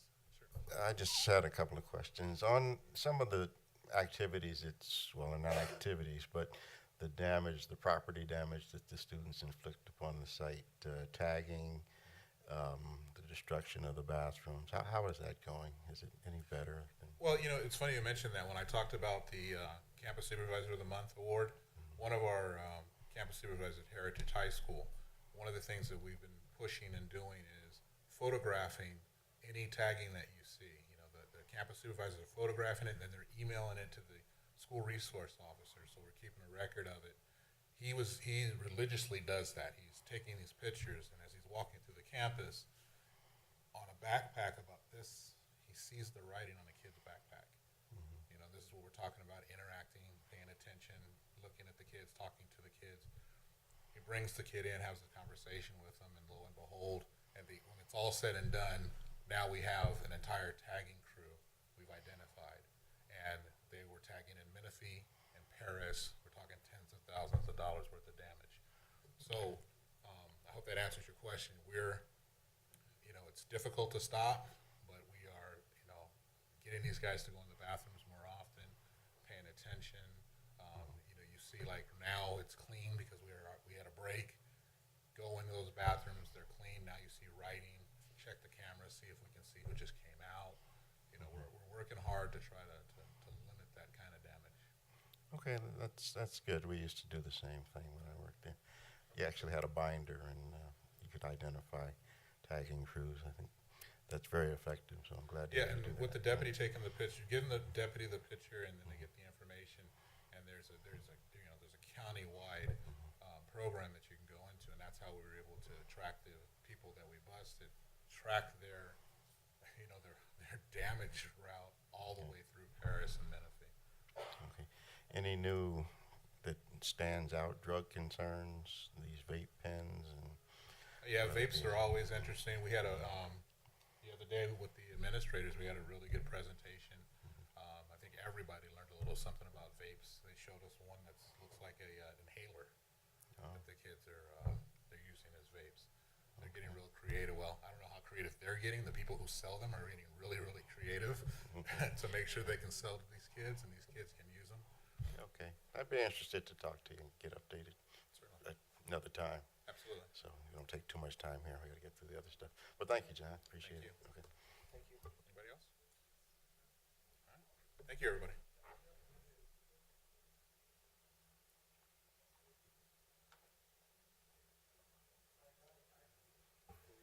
Item 12.4, special education presentation.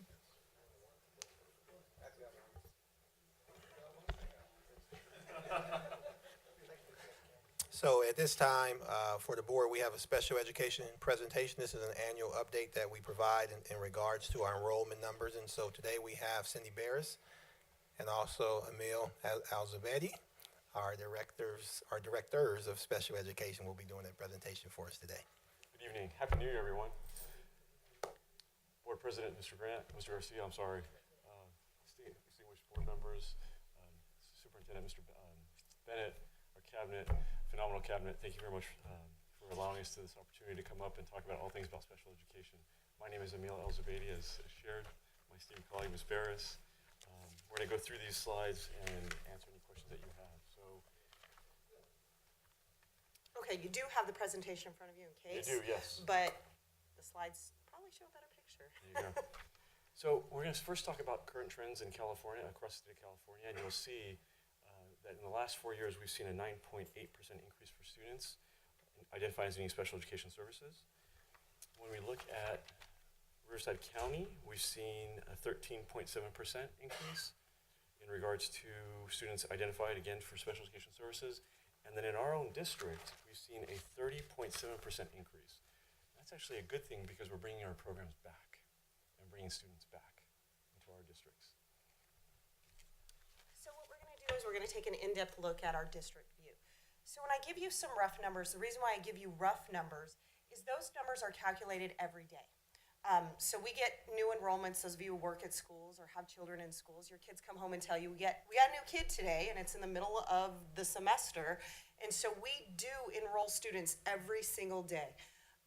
So our current number, probably, when I say a current number, that was from a few days ago, was roughly at 1,340 students needing to receive special education services in our district, which is about 12.4% of our population currently. We also have 13 students in the process. Depending on what the IEP team determines, they may or may not need services. Just this week, and we're only at Wednesday, we have enrolled 11 students. So when I say those are rough numbers, that's why they're rough numbers, because that process is ongoing.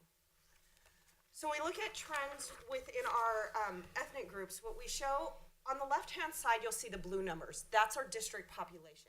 And then we look at the yellow numbers on the right-hand side, and those are the percentages of students identified as needing special education services. So when we look at those, when you take a step back and you look at them, what you want to see is you want to see it proportionate. So the lines should be equal, and when we're looking at something disproportionate, we need to take an in-depth look at why. Okay, so we have a little bit of disproportionality going, but having worked in special education for 22 years, we actually look pretty good. In many other districts, you have larger discrepancies within the ethnic groups, but we are looking pretty good. When you look across, we're close, we're even. So our disproportionality rate looks very good. When you take a look on the other side, though, and you take a look at gender, so across the district, 52.2% of our students are males. 47.8% are identified as females. But when you look at the bottom number, that's your special education number. We have 67% of our students identified as male and 32 identified as female.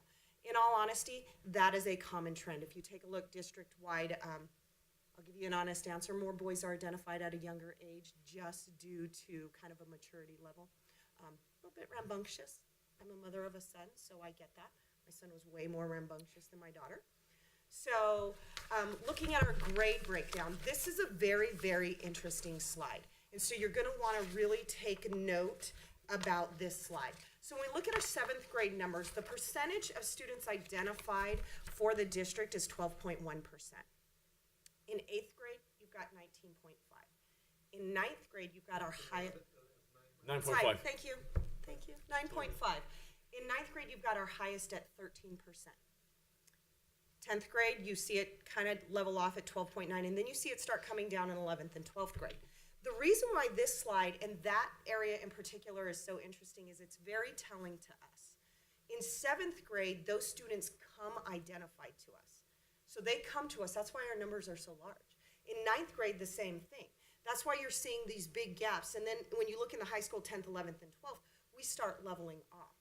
So one interesting fact to note is that our feeder districts, so I was on the phone with our feeder districts just this week to identify what is your percentage? What are we looking at just within our feeder districts? And what you're going to notice is when I talk to them, they're increasing as well. So we are the recipients of their increase as well. So most students are identified at an earlier age as struggling as opposed to the high school. Not to say we don't get our fair share of identifications, we do. But it's not what you would see in an elementary district. So New View, one of our feeder districts, they're roughly at 9%. Romoland, 12.5%.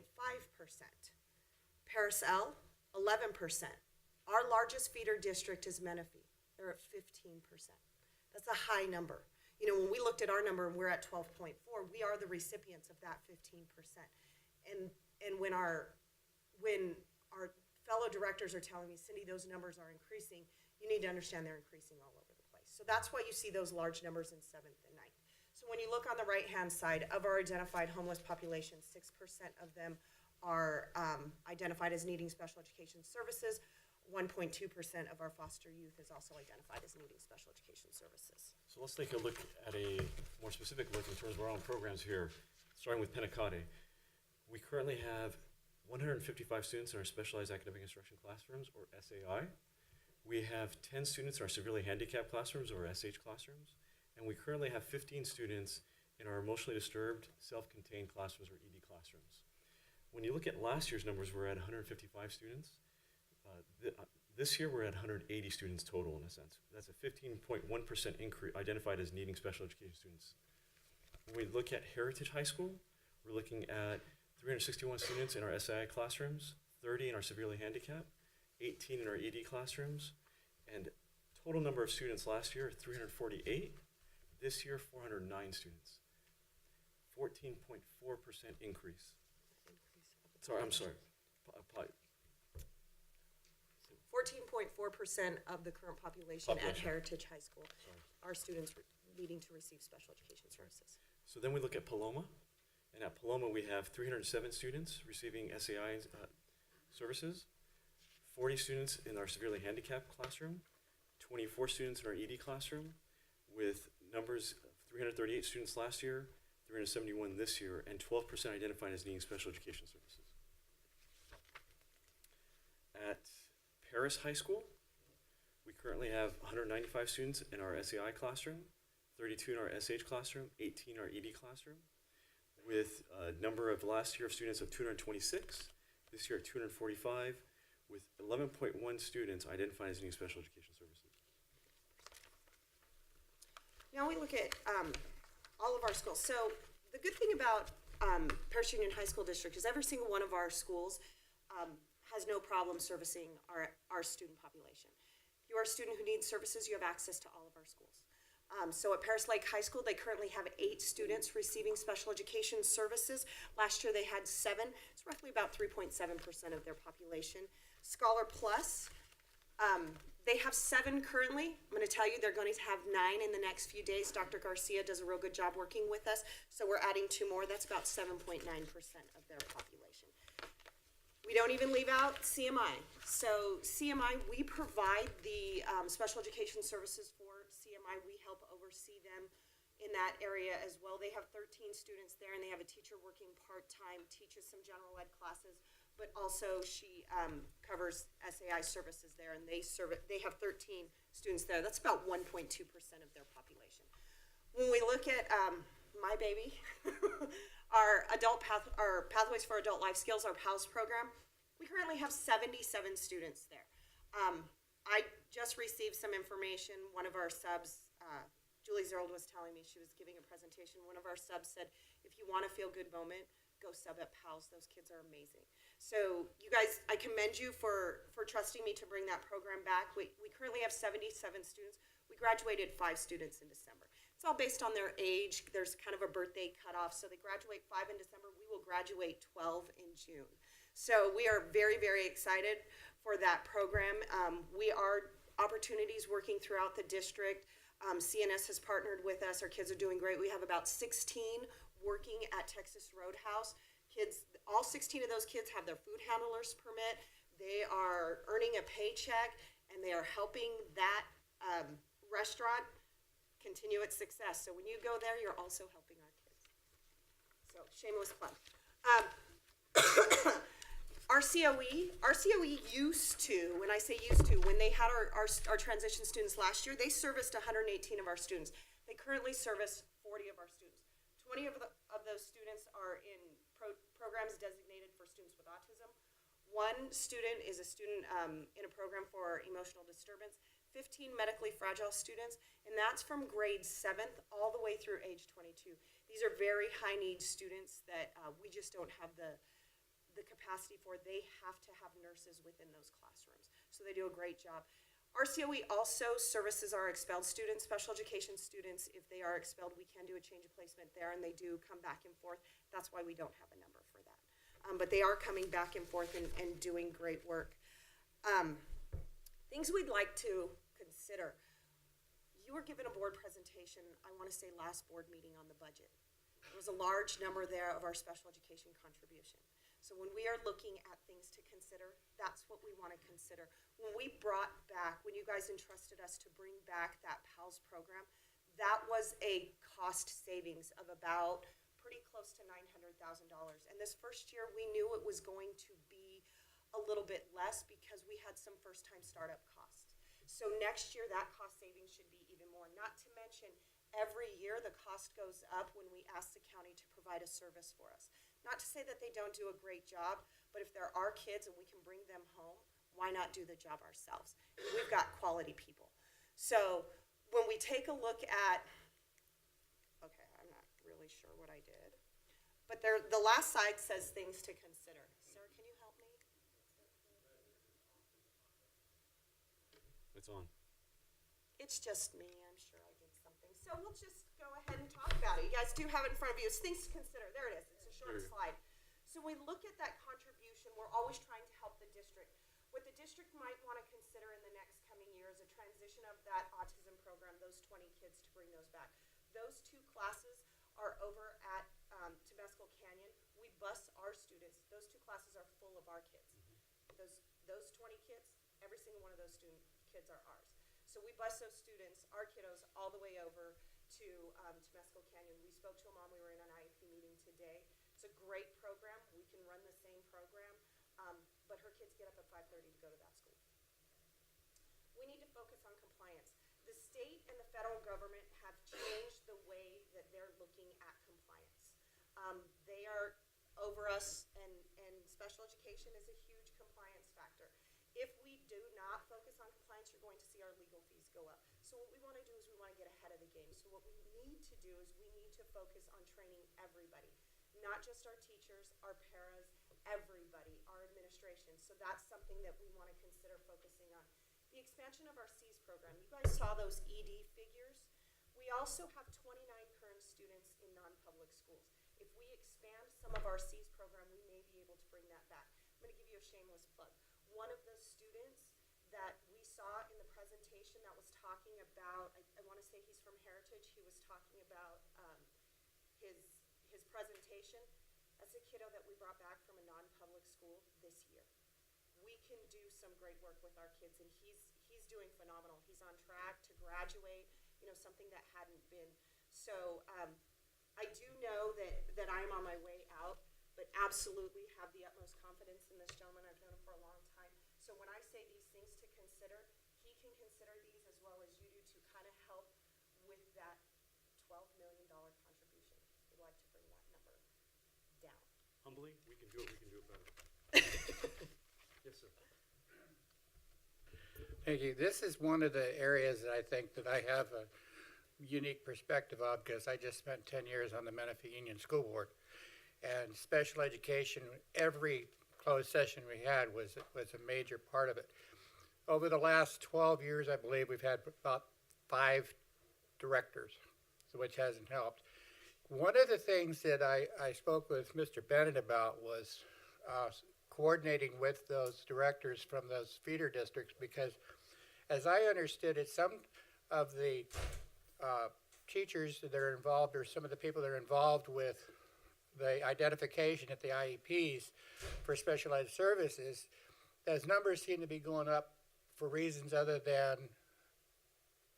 really needing special education. For example, probably the single biggest one is the fact that a couple years ago we had to do away with transportation for the general ed students. And our special education transportation costs have gone sky high, which is why. So when you're having an IEP and you've got somebody that says, oh, well, let's put in there that they need transportation for special education, that adds an additional problem. So I just think that say like a cohort was Mr. Bennett's worded when I would talk to him about it. With the directors from all the feeder districts, would be very helpful to make sure everything was more standardized. And we do. We actually have a cohort, it's called a zone meeting, and every single one of those directors is within our feeder schools, with the exception of Valverde. They are there to help us. And because of that reason, it was actually the Menifee director last year who brought the transportation cost. The SELPA has helped us create kind of a uniform process for evaluating transportation and the need for transportation. So we are going to be implementing that checklist that the SELPA has guided us through to see, do you really need Right. transportation? And do you really need the service? Well, it was just in October that we hired Dr. Lisa Hall, who is now the director for special ed. Now, Emil, right? When you spoke with us and gave us a copy of that manual that you had, I turned mine over to Dr. Kennedy, and I had him give it to Dr. Hall so that he'd probably be contacting you as well. Absolutely, we appreciate that. All of us directors have each other's numbers. I was just on the phone with Dr. Hall the other day and Michelle Lowe from Paris L. So we do appreciate that. Dr. Newman has taken strides to patch over kind of some walkthroughs with Menifee because it is our largest feeder in looking at what are they doing to support their struggling students, so we can look at, because if it's not that, it's what interventions do we have, and that will help support reducing the number of identifications as well. Well, I think that you'll find that that'll help bring the percentage down. I know that in the 10 years I was there, it went from 10% to just 13% a couple of years ago. So, now it's 15%. So anything we can do to, and while we're still providing the necessary services for the children. Absolutely. Thank you. Are there any other questions? I have a question. Yeah. I really like when you mention, that is my baby, the PALS program, right? That's severely handicapped students. And it feels really good when you help the students and all the community and students get involved supporting them. When you talk about severely handicapped, are we talking about the students in the functional skills classes?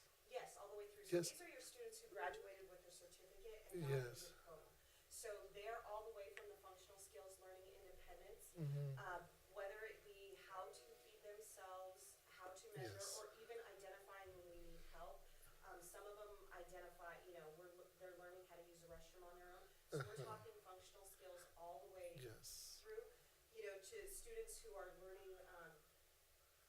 Mr. Williams is helping us with our tech crew, and our students are learning how to support Chromebooks and replace screens and giving them a skill. So there's a wide range, and being a principal at a site, you understand that wide range. So it's more of yes, there's the severely handicapped, but also kind of your moderate students.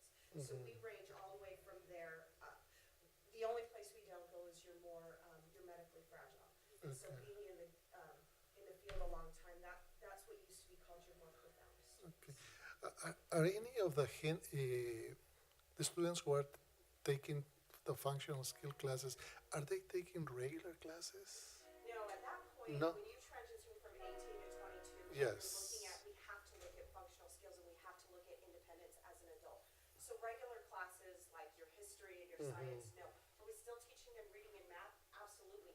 But it's more of a At the functional level, skills. Yes. okay. And it's more of what's going to help you become more independent. Whether it's learning to sign your name, and some of our students will never write, so it's learning to stamp your name. So we can get an appropriate stamp and placing it in the right area.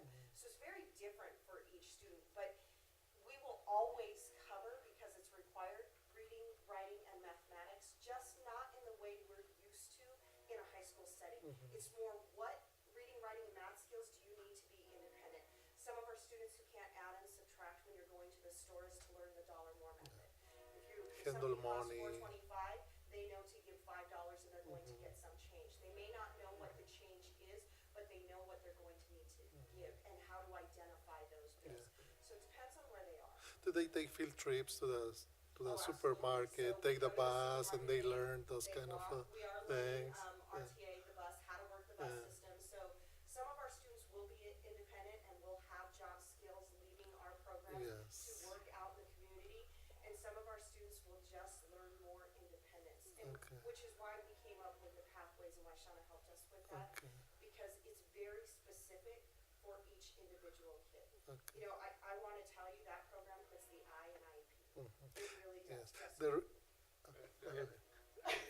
You guys can duke it out. Okay,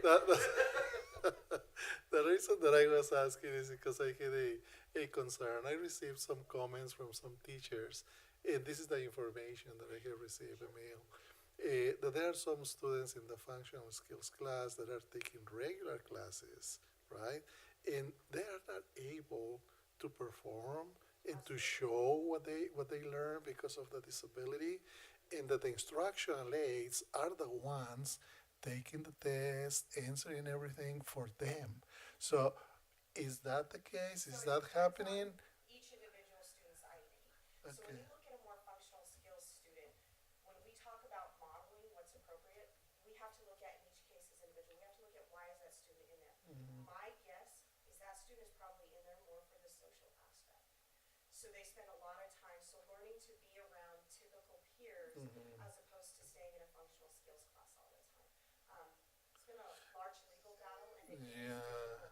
So when we take a look at why is a student there, if you're looking at a functional skills student, that student is on a pass or fail. So that student is not looking at whether or not they're gaining the standard. So they're in there for a completely different reason, just to learn how to socialize and be around typical peers. Okay, and my concern was about if we were providing those accommodations or those resources for them to demonstrate that. But I think that kind of explains, yes, because having an instructional aid doing it for them, right, and even basically is reflecting the knowledge of the instructional aid, and the students didn't even interact. So are there any ways that we can provide something for the students, because I think they deserve that, right? Yeah, for them to do instead of the instructional aid. We can absolutely take a look at it. If it's a specific case, we'll probably want to talk specifically about. No, I don't have any specific, I'm just talking overall because I'm as a parent, if I could have a student who is in that situation, I really would like the district to do everything they can to support my son or my daughter. And absolutely, we understand that. So a lot of times what we want to do is it's a lot of the exposure. So that's what the parents are looking for. We want our students to be exposed. So we're giving them an alternate curriculum in a classroom, then they're really not being exposed. And so if the student is working on an alternate curriculum, when a question is posed to the class, the student is still working on an alternate curriculum. They're not a part of the class. You know, and it's more of learning and exchange for some students. Like we're learning this exchange. You ask a question, I give an answer. I wait for you, then you ask another question. That could be, depending on if we're looking at social skills, that could be what the student is learning. Yes, sir. I come from the background of having been an elementary teacher. I taught kindergarten and first grade. And I found that the general ed teacher has a misunderstanding about the needs of the special education students, and especially if they're going to be included in their classroom. Now, for myself, I went and got a grad certificate. My wife, when she did it, she got a master's in it, and so that was something we chose to do.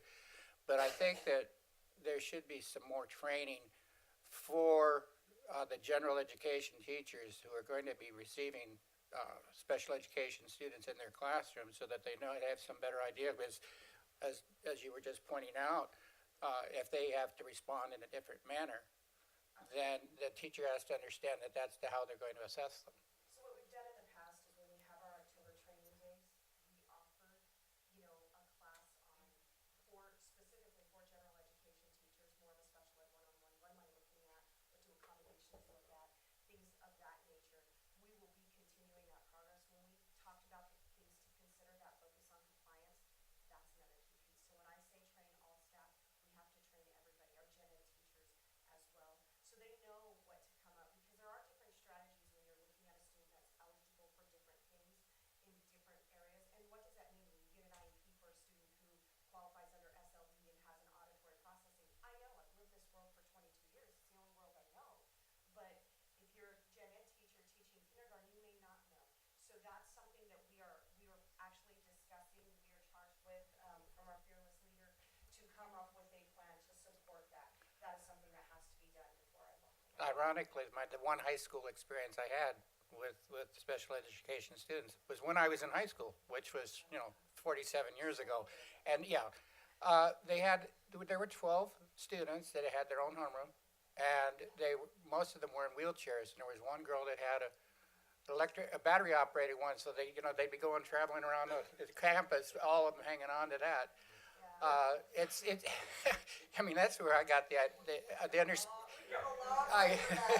But I can't. It was still somewhat inclusive, and that seems to be the point. I mean, at the time, we also had an elementary school that was just a special ed elementary school.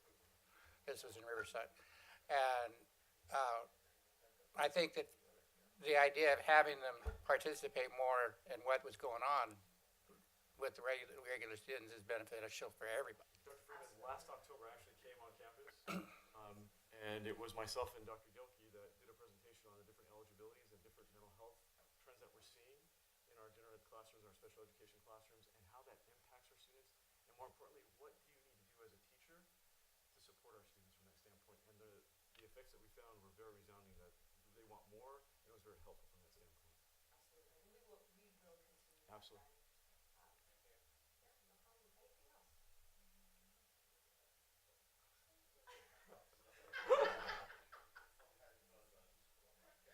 Does home hospital fall under? A category like. Do some end up in special ed programs? Home hospital is a placement, and all students can benefit from that. So if we have a student who has specialized needs and needs to be at home hospital, everything in special education is based on that IEP and placement. So the IEP has to determine that, but we do have students on home hospital. But as far as the umbrella, who oversees that, is my colleague Barbara. Okay. Oh, okay. There it is. That was quick, yeah. Okay, thank you. No problem. Any other questions? Thank you, everyone. Thank you. Can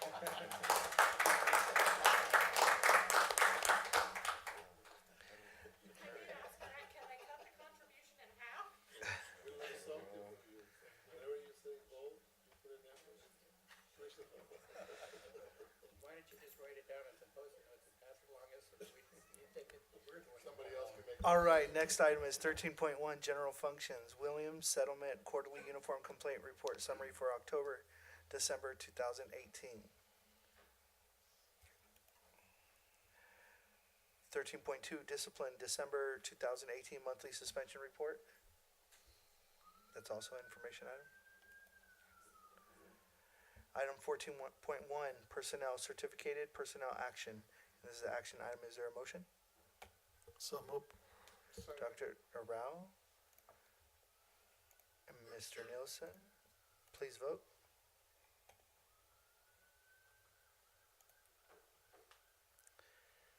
Item 14.1 is a 5-0 vote. 14.2, classified personnel action, also an action item. Is there a motion? So move. Second.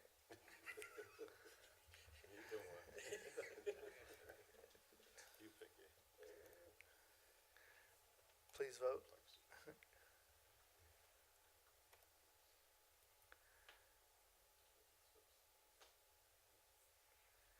Item 14.2 is a 5-0 vote. 14.3 is an action item, personnel resolution number 1819 National School Counseling Week. Is there a motion? So move. I'm sorry, I missed that. Dr. Ross? And Mr. Stafford? Please vote.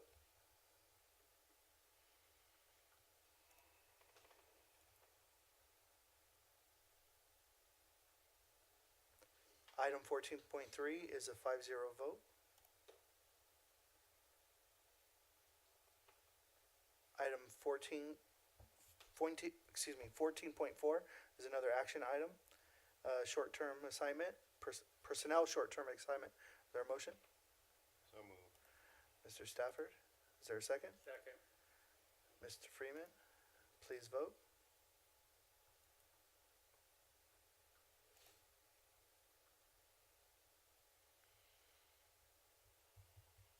Item 14.4 is also a 5-0 vote. Item 14.5, building and grounds ratification of agreement with Earth Systems for additional pre-bid geotechnical service. This is an action item. Is there a motion? Second. Mr. Nielsen and Mr. Stafford, please vote.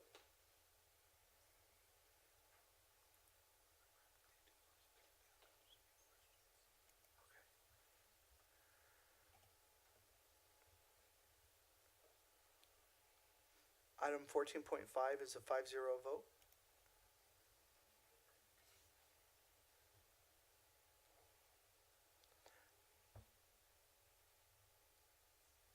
Okay. Item 14.6 is an action item. Building and grounds agreement with Earth Systems for geotechnical and materials testing and special inspection. I'm sorry, I was reading through a section. Is there a motion? Mr. Freeman, Mr. Nielsen, are there any questions? No questions? Please vote.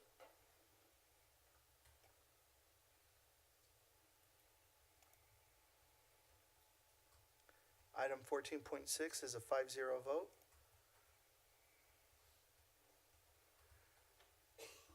Item 14.7 is an action item, building and grounds, inspector of record agreement with TYR Incorporated for the Paris Union High School. I have to skip a line. Paris Union High School District. Okay, yeah. Is there any motion? So moved. Second. Mr. Stafford, Dr. Rao, are there any questions? No questions? Please vote.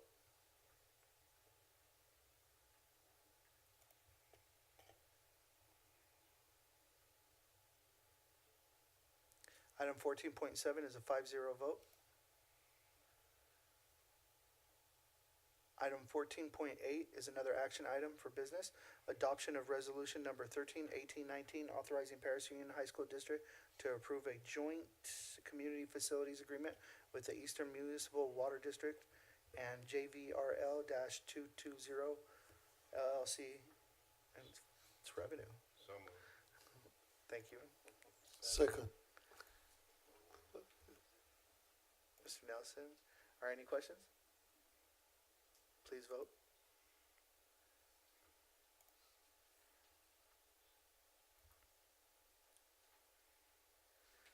Item 1418 is a 5-0 vote. Item 15.1 is an information item, curriculum new course dance 4, excuse me. Item 15.2 is business revolving cash report for December 2018, and also information item. Item 15.3, board policies, information item, business and non-instructional operations, Series 3000. Sorry, wow, that was fast. Item 16.1 is an action item for closed session if necessary. The board did ask to go back into closed session. Okay, Promotion. is there a motion?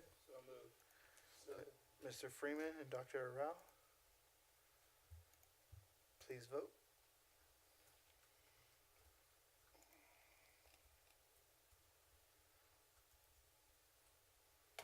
Item 16.1 is a 5-0 vote. We'll be going to closed session at 8:16.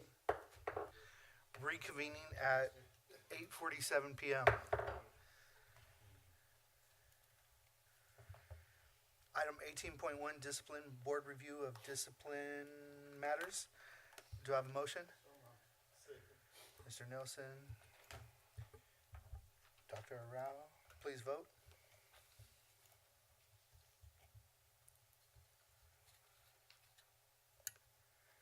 Item 18.1 is a 5-0 vote.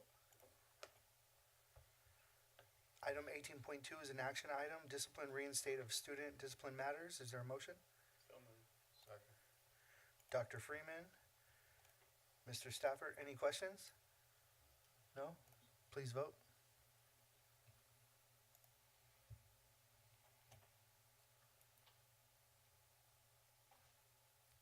Item 18.2 is a 5-0 vote.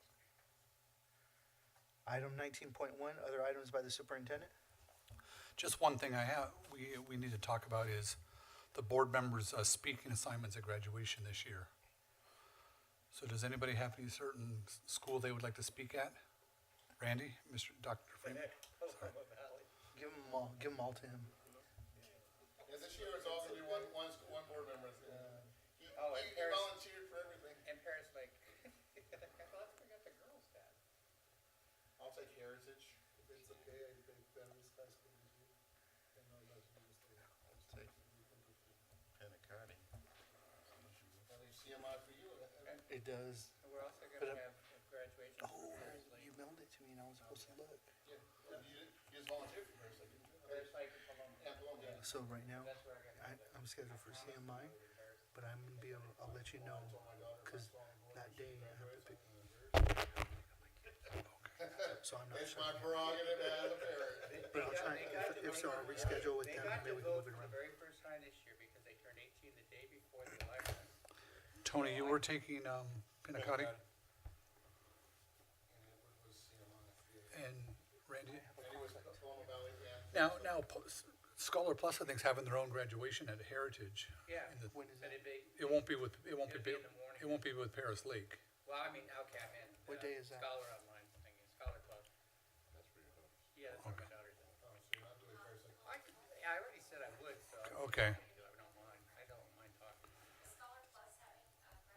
I believe so. Yeah. Dr.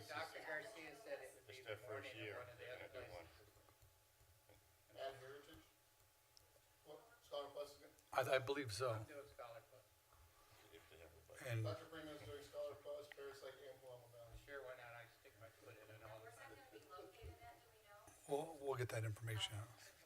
And so you're doing CMI? Well, I don't know, there might be a conflict because of my custody to pick up my babies. So if you So I don't might do have to CMI, hit I'll one of you up. do it for you. You wanna switch with me? I can do Maybe. CMI, you do Heritage. What day is Heritage? Yeah, CMI is during the day, so. Heritage is that night. Oh, CMI is in the morning. Yeah. I could do that.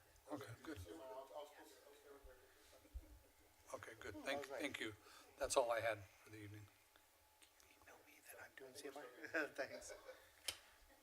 You're still up. To be straight, you're still staying with CMI, and I'm still sticking with Heritage. That concluded my report. Thank you, Mr. Bennett. Item 20.1, adjournment of the regular meeting of the Board of Trustees for January 16, 2019. Do I have a motion? So moved.